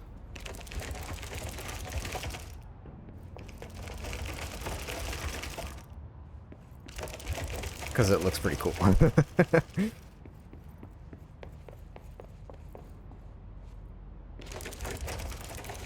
And that's it. We'll be coming here later.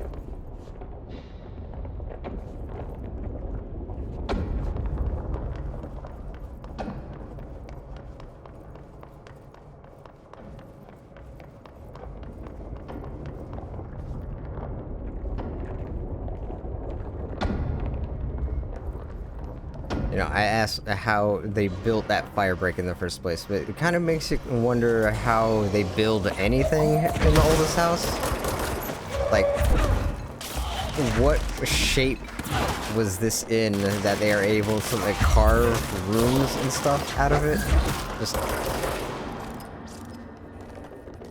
like, how do they do this? How do they make all this? Whoops. Ouch. Ouch. That was rude.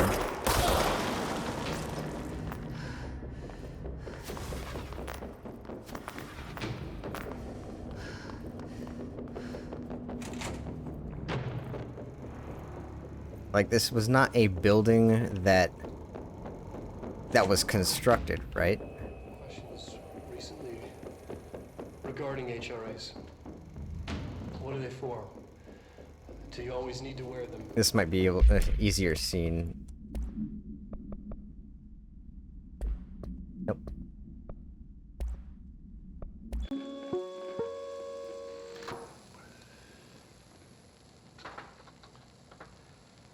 I've been fielding questions recently regarding HRAs. What are they for? Do you always need to wear them? And What's the deal with the Hedron resonance anyway? Fuck.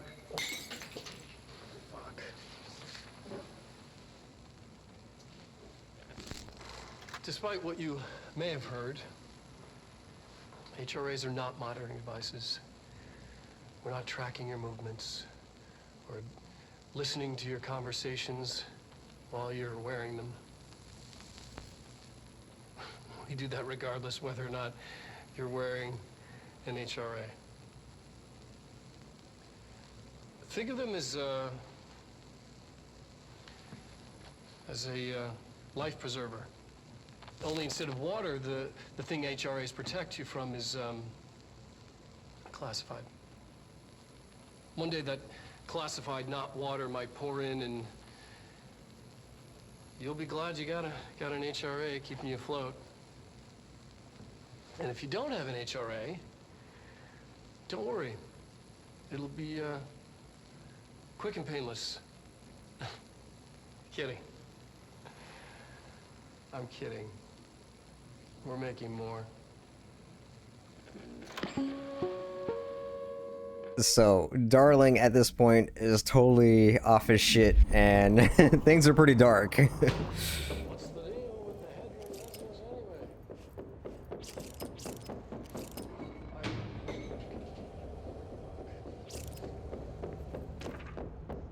Astral Plane Counter Essay. Dr. Darling is insistent that certain objects of power share a direct connection to the board, an entity or group of entities that we have little information on, or little that I'm allowed to access. In his written reports, he states that there is a clear link between these objects of power, the board, the astral plane, and the whole oldest house itself. His work supposes that these links are innate, a fact ingrained into the very blank of objects such as the hotline or the service weapon. But what if these particular objects were never linked to the board, but had that connection forced upon them? Isn't it strange that no other objects of power require such direct contact with the board? Isn't it strange that using the service weapon or the hotline will result in grievous harm or even death if the user is not the director, or at least worthy of the role? Why do we assume that the involvement of the board is a natural fact and not something more sinister, I guess? Oh, yeah, by the way, this is... Oh, what the fuck? I have never had an enemy spawn in this room before. What the fuck? Okay, that's crazy. Anyways, Emily Pope. This is Emily Pope. Her desk. I have never had an enemy spawn in this room ever. What the fuck was that about? That's crazy. Think of them as Resonance theory. Resonance. It's there, but we can't see it. It vibrates around us, through us, from us. But what if the vibration is conscious? What could a force like that do? Blank opened the door to a blank I've called blank. That is the ordinary AWE slide projector. Open the door to a dimension I've called blank. The blank... Hedron. It's Hedron. Hedron emits a force that is far beyond the forces we previously dealt with. It has shown me so much that I have to wonder, is resonance the key element in all altered phenomena? AWEs, altered items, objects of power, do they share a common resonance that we've yet to discover? We can harmonize control points. What else would the correct frequency allow us to achieve? What if resonance has been the answer this whole time? as a life preserver. And now we can kind of talk about it. He's obsessed with these icons because of Hedron. Darling, budgets. I suspect my colleague Dr. Harrington has already contacted you asking for an increase in her department's budget. I'm not surprised. Parapsychology has always been the squeaky wheel, all fuss but no results. Parakinesiology has always been the stronger department. More breakthroughs, more tangible data, more usable research. I'm sure a man of your esteem can plainly see which department is more deserving of the budget increase. Just think of what those additional resources could do for an already formidable research team. Anyway, I know you're a fan of single malt, so I left a bottle of well-aged brown on your desk. Yours in admiration, Dr. Suckup.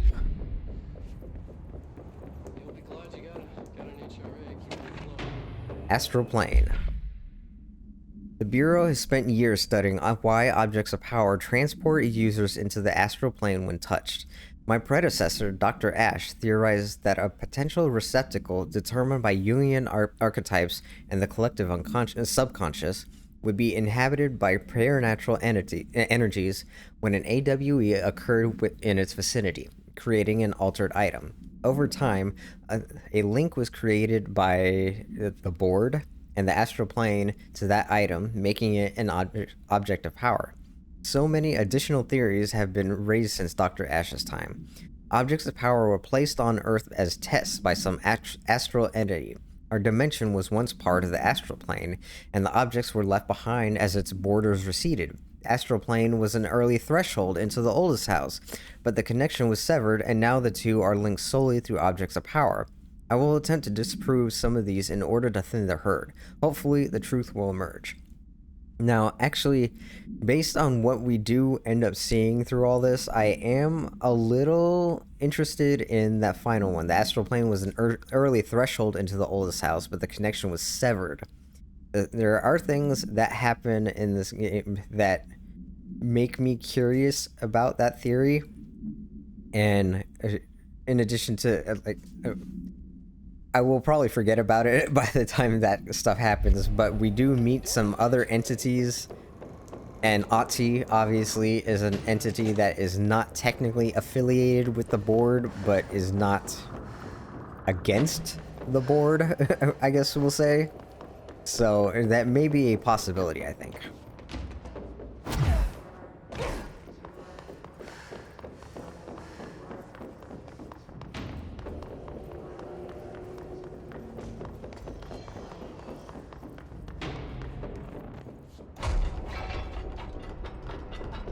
I heard somebody spawning back there. Emergency call summary. A possible AWE in which an unnamed individual experienced transcorporeality via phone line. The event is noticeably similar to AWE blank, in which blank. Event is believed to have been caused by blank, and as a result, the following measures have been taken to prevent it. And we'll see another memo about that later.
Now, I'm not going to read all this, but these are lyrics that they're trying out. Because they are trying to manufacture songs. Song questionnaire. Answer questions within 2 minutes of listening. Poets, a song. Poets of the Fall, My Dark Disquiet. So, a little background here. I mentioned before that Sam Lake writes lyrics for songs and then has bands play them for his games, right? And he has, like, I wouldn't call them a house band, but he is friends with this metal band, and he has had them make music for multiple games. They did a song for Max Payne. They did music for Alan Wake. They're actually characters in Alan Wake called Old Gods of Asgard, and like they're in the game as two characters, Thor and Odin, and they play they have a musical set piece in the game that you fight guys while they're doing a performance. And then they do, so he has them do this song under a different name, Poets of the Fall, I believe is actually their, like, the actual band name, and Old Gods of Asgard is their Remedyverse band name. And then, so he has this song, and then they have an actual song in the game later under the Old Gods of Asgard name, and then they have another one in Alan Wake 2. So in game, the Old Gods of Asgard, Thor and Odin, are supernatural beings. It's left up to the player as to whether they're actually like the real Norse gods, Thor and Odin, but they are supernatural beings of some form.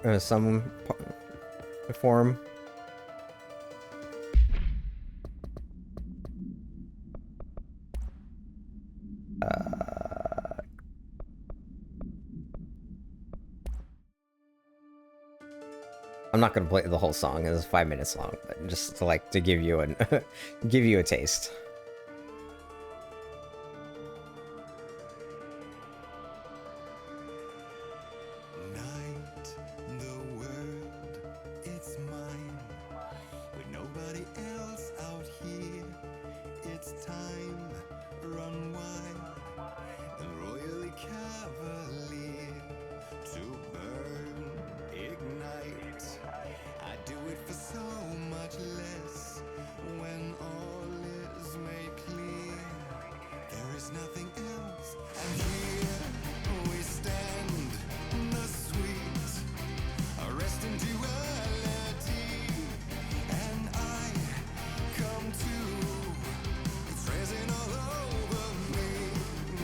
Okay. Actually, do I have...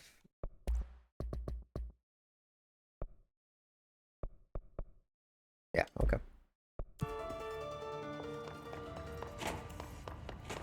I wasn't sure if this was another game where I had turned down the music all the way and just forgot about it. Because I tend to do that. I like when I play it on my own, and like I've played this game, like I said, like 5 times. So at a certain point, I just turn off the in-game music and just put on my own music, you know. So and then I forget that I had done that.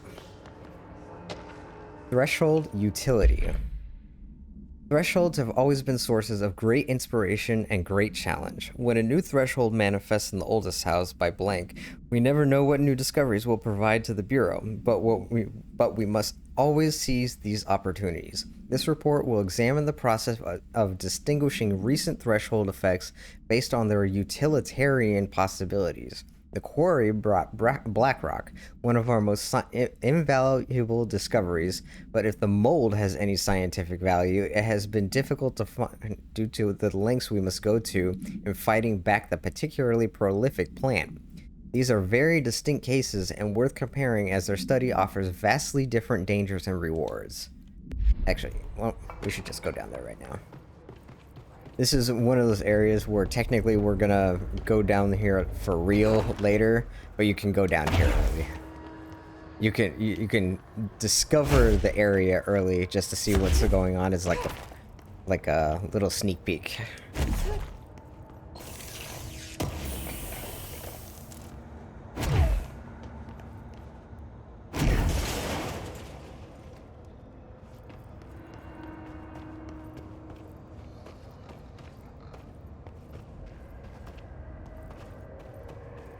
And as you can see from on the walls, there's a couple rooms that I've been into where you walk into them and they look like this and they just damage you immediately because the mold can get super dangerous.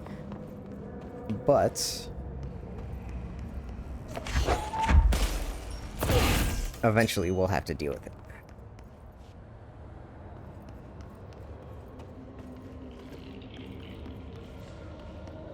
And as you can see, this was an area used by the FPC at one point, but they had to abandon it because the mold took it over.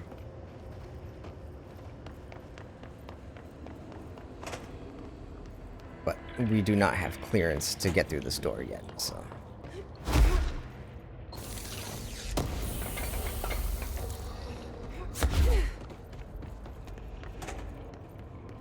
At least we now have a working lift.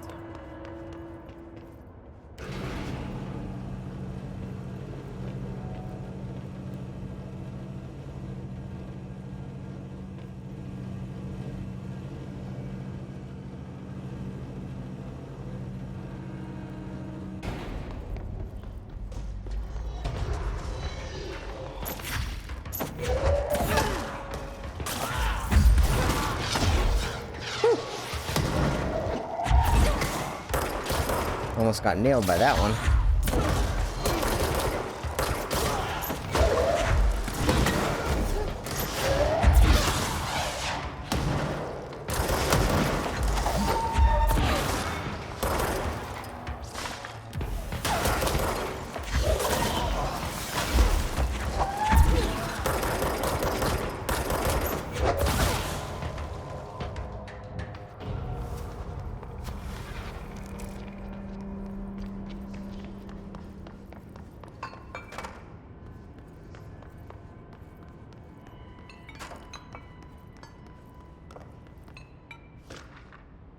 Hubert, Black Rock Analysis.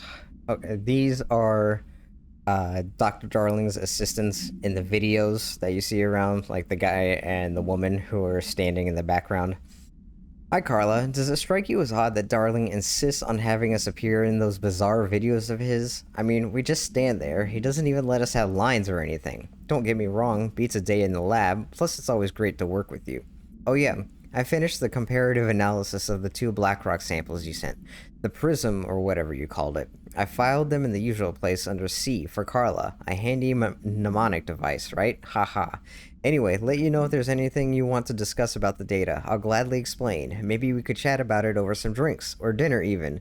I can't remember the last time I had a good steak. Maybe we could go together after work sometime. I'm free tomorrow.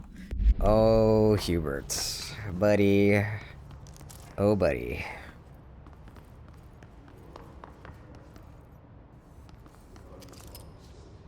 Oh, no, the texture shit's back. See, this was what I'm talking about. Like, when I mentioned yesterday that the fucking textures don't load in.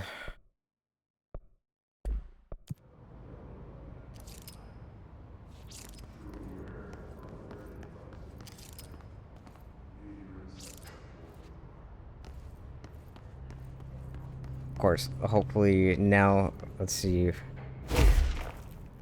No, VRAM looks okay, so hopefully my stream isn't about to crap out. I am gonna end the stream, I think, once we find Marshall and do a quick thing for her. Because I've been at this for about 2 hours now, so... including the time, the first stream and the time trying to figure out what the fuck was going on in the first place, but...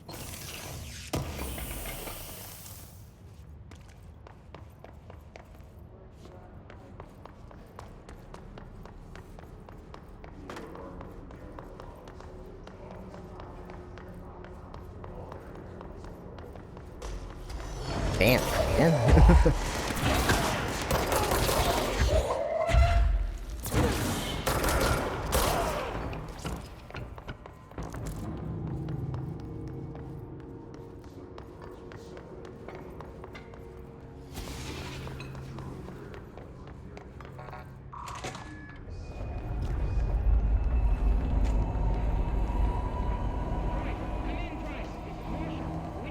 She's in trouble. I need to reach her.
Oh, I think someone got fucked up in here.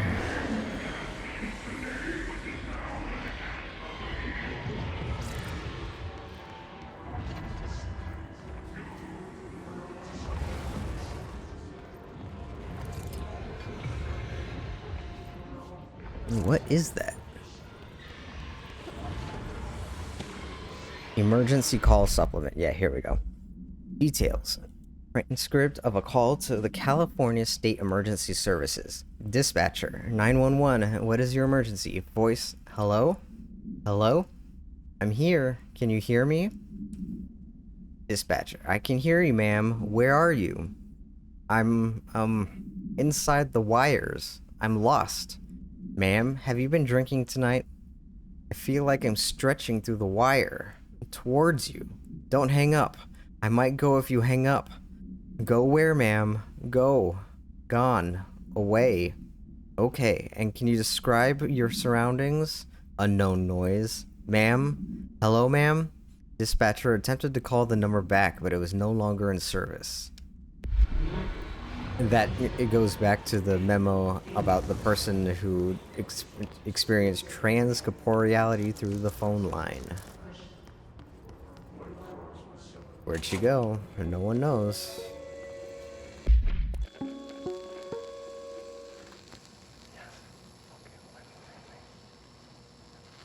The astral plane.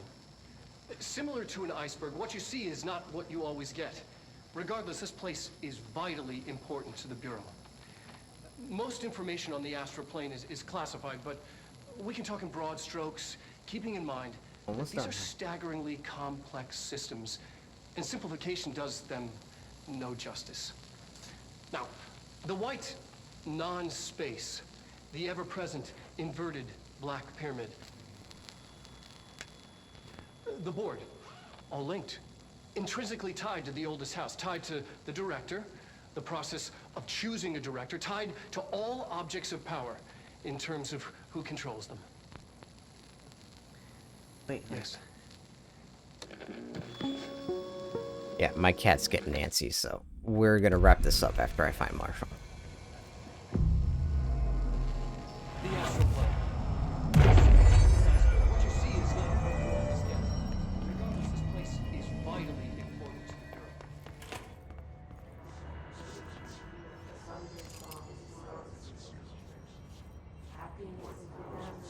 Bureau. They've been able to get lots of images of the astral plane. Astral Exhibition.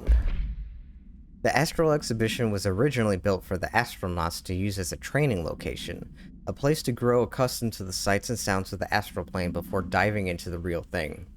We could have done a better job with it, but Blank was being stingy on the budget. However, once we discovered the Blank, we decided to repurpose the space. Similar to how zoos hope familiar surroundings will affect the well-being of their animals, we hope to observe the astral spike's behavior in an environment similar to its home dimension. So far, it just breaks everything we put in it, but Rome wasn't built in a day. Addendum. Now, new naming conventions have established for New naming conventions have been established for the astral entity now known as the astral spike. Outdated terms in this report have been redacted.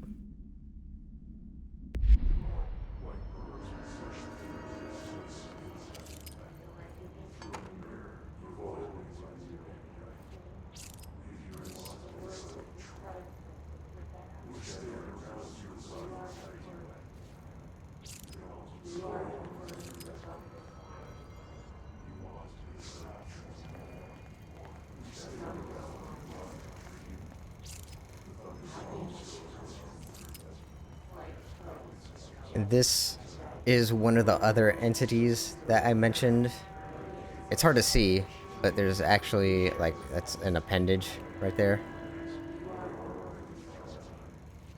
In addition to Ati and the board, there's this.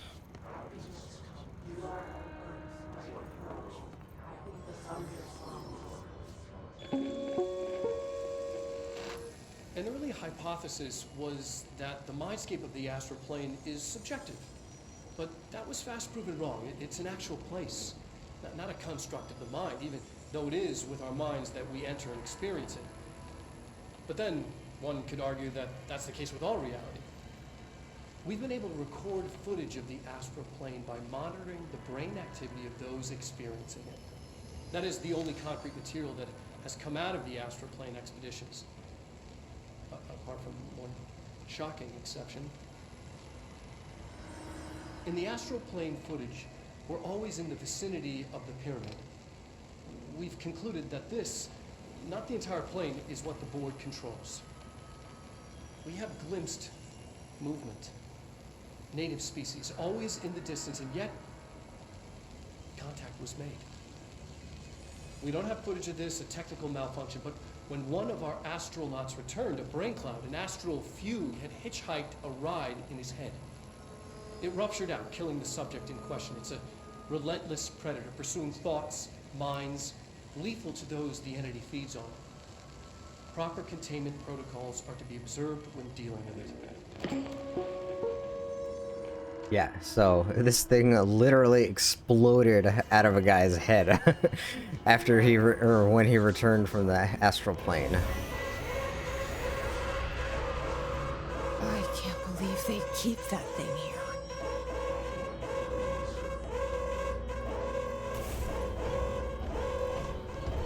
Jesse says that, but as far as I know, there's not any way to destroy these things either, so maybe they just couldn't do anything with it. But it will follow you.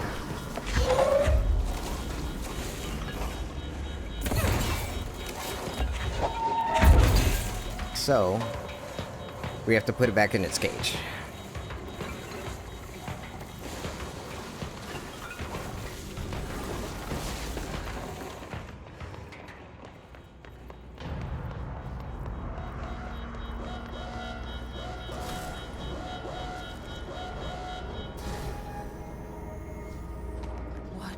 Bureau doing with that thing? Someone answer, damn it! We need backup down here! Marshall, are you still there? Shit. We're so close. We need to hurry.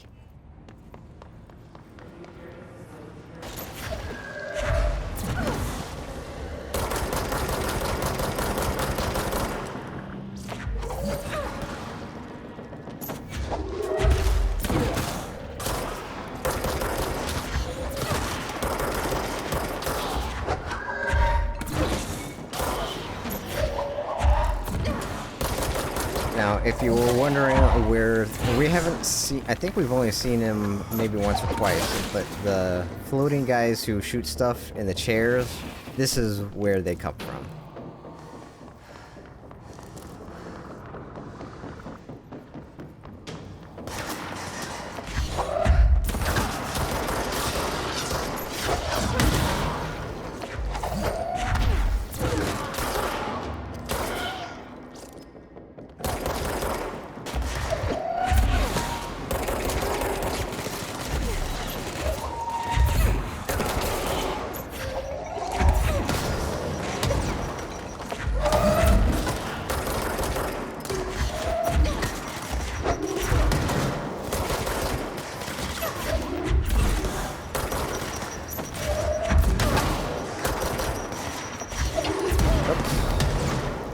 She did not pick up the grenade that time.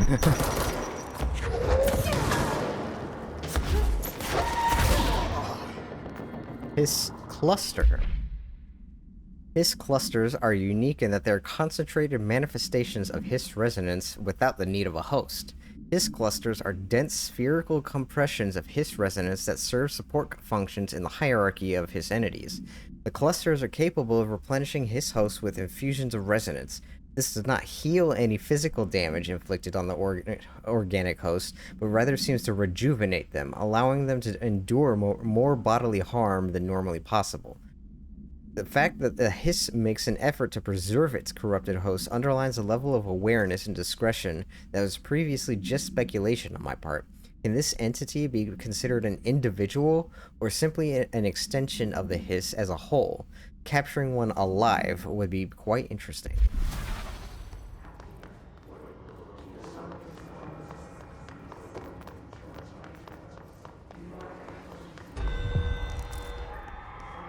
Yeah, I should probably get that control point first.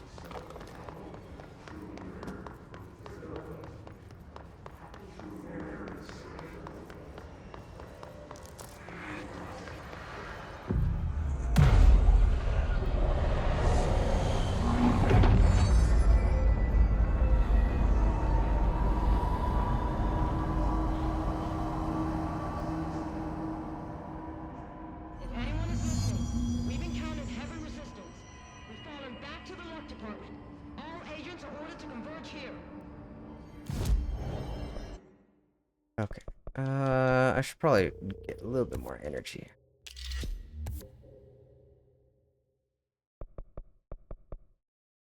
Large objects. Yeah, let's do that.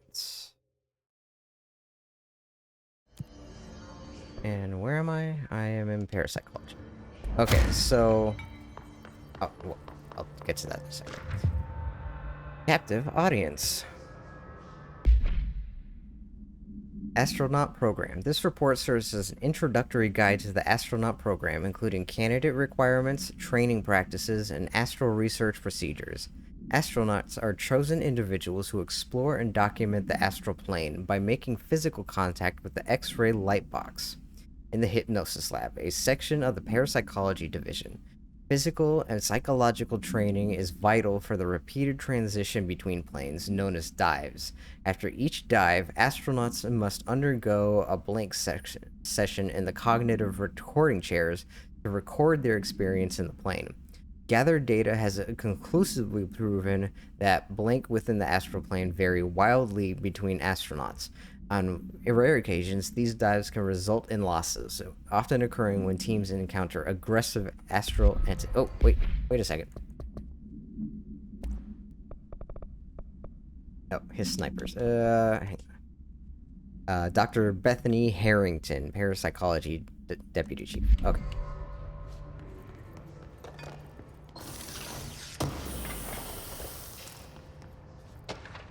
Groupthink.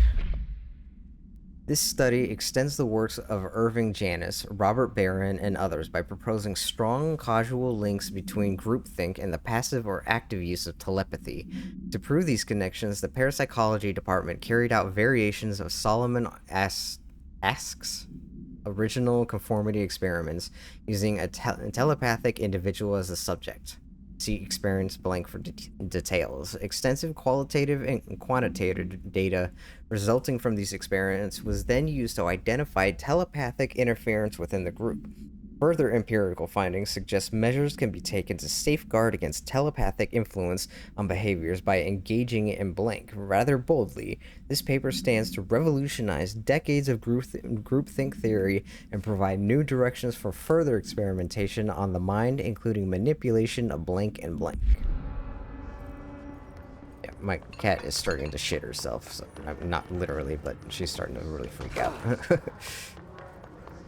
Okay, so here is the Yeah, Gracie, I hear you. I got it. Okay, stop. I see it. Another object of power? They're just standing there, mesmerized by it.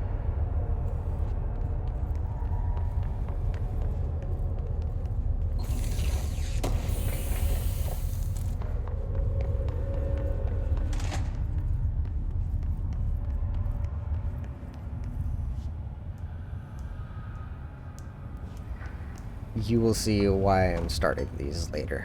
Okay, so this one is our first lock. Luckily, they just have the key right on the top.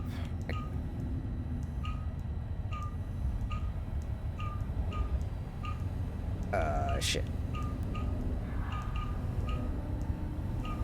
There we go. You'll have to deal with more of those later.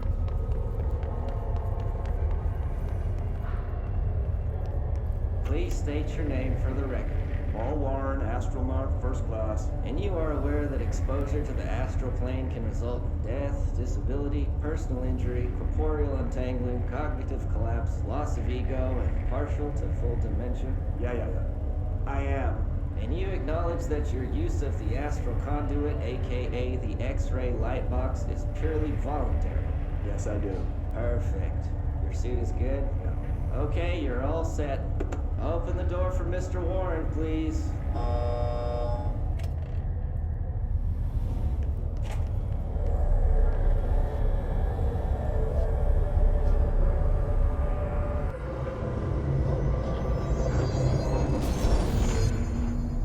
Use Seize to complete the Astral Plane challenge. Now, Seize, you seize is the minds of enemies, basically. Now, this isn't super useful constantly, but there is a section in the late game where I personally do find it kind of useful.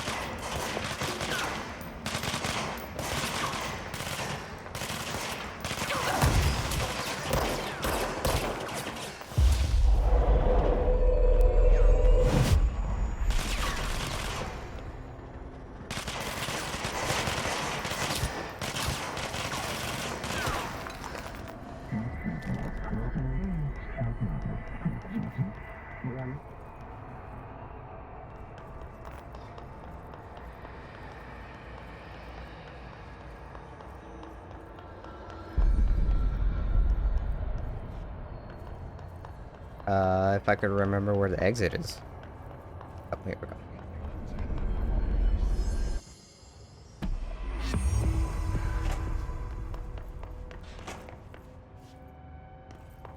Their brains were fried when I took over the object.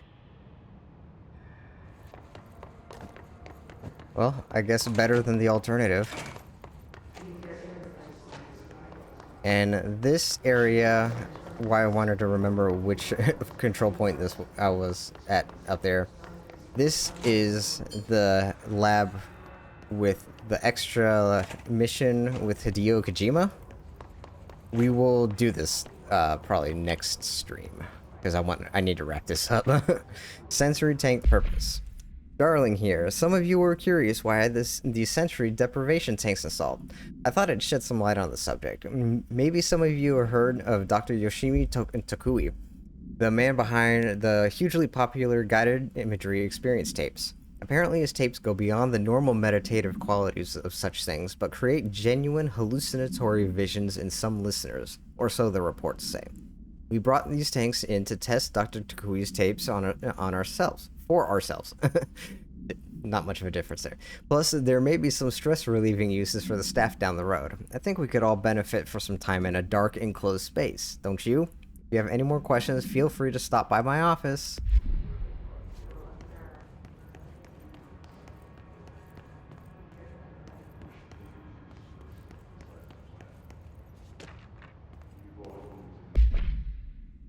Dr. Yoshimi Tokui, a Japanese citizen residing in Tokyo, has produced a series of guided imagery experience audio recordings that have gained notable popularity around the globe. Due to his unusually swift rise in fame, along with reports of vivid hallucinations accompanying the use of his tapes, investigation sector staff were asked to look into Dr. Takui's background. We found no past incident with an altered occurrence, nor any evidence of involvement with an altered organization. However, agents that attended a signing event reported blank when hearing Dr. Takui speak.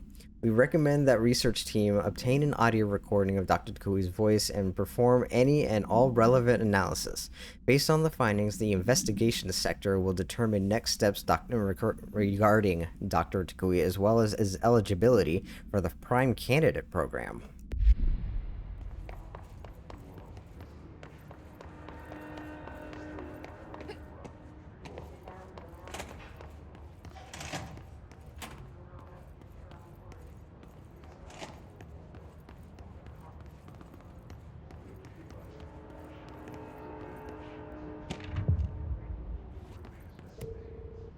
No, I want to read the collectible, not the thing.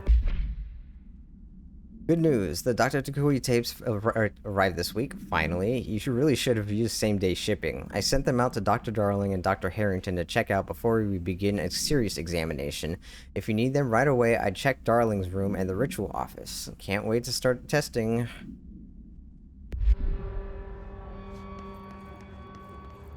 So, in the game before this patch, and if you didn't have the mod, you could come in this room, but there is no way to start the mission. So you couldn't collect that note that says the tapes are in the office. But that is something for another day.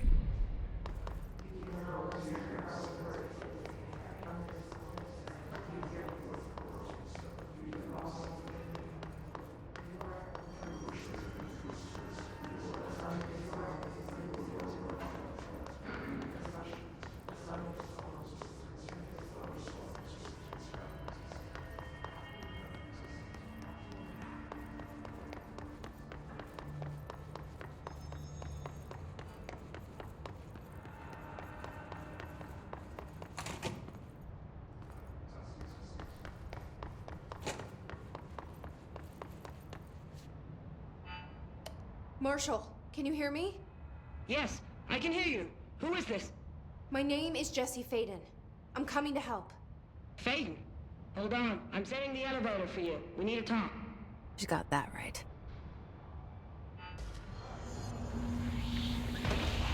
More of you? Really?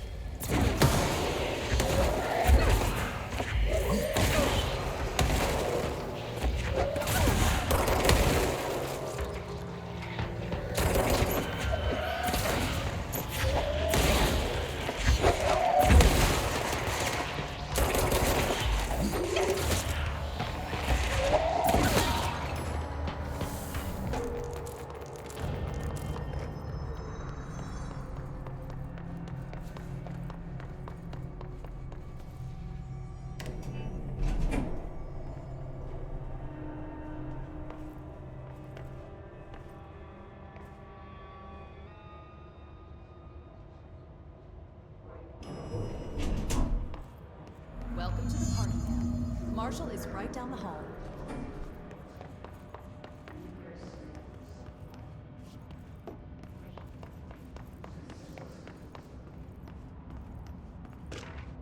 Rubber duck supplement. Discovered in the home of Agent Blank after his young daughter complained of being followed by her rubber duck. According to Agent Blank, the matter was ignored, believed to be the result of a child's imagination, until he began to hear the quacking at night. After discovering the item hiding in his daughter's closet, he brought it to the Bureau for study. Update. It was discovered that Agent Blank was bringing known paranatural materials into his home, illegally taking them outside the oldest house.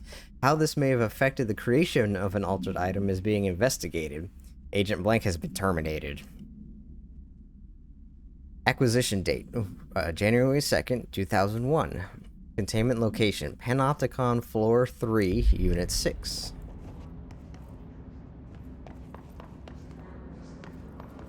Marshall is waiting for you in the luck lab, just down the hall.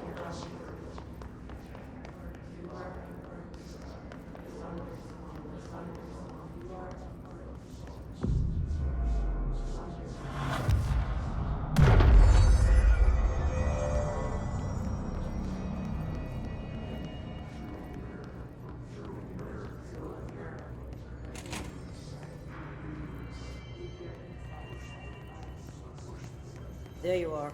I was starting to worry.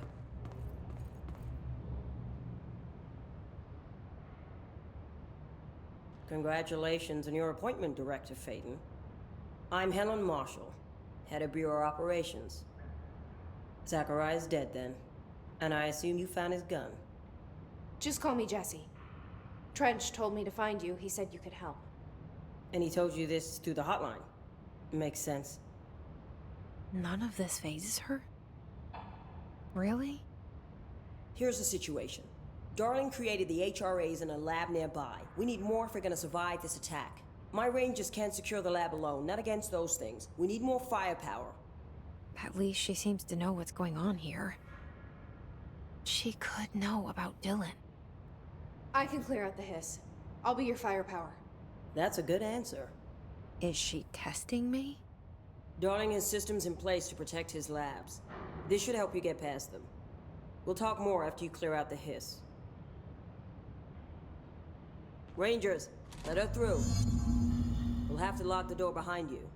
Sorry, but we can't risk a breach.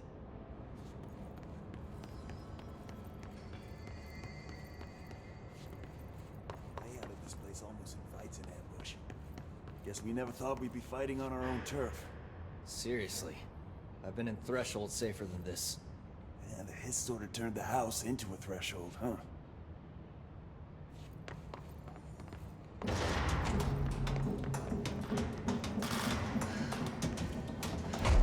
Sorry, Rangers, but I'm abandoning you for loot. That actually. Not even good loot.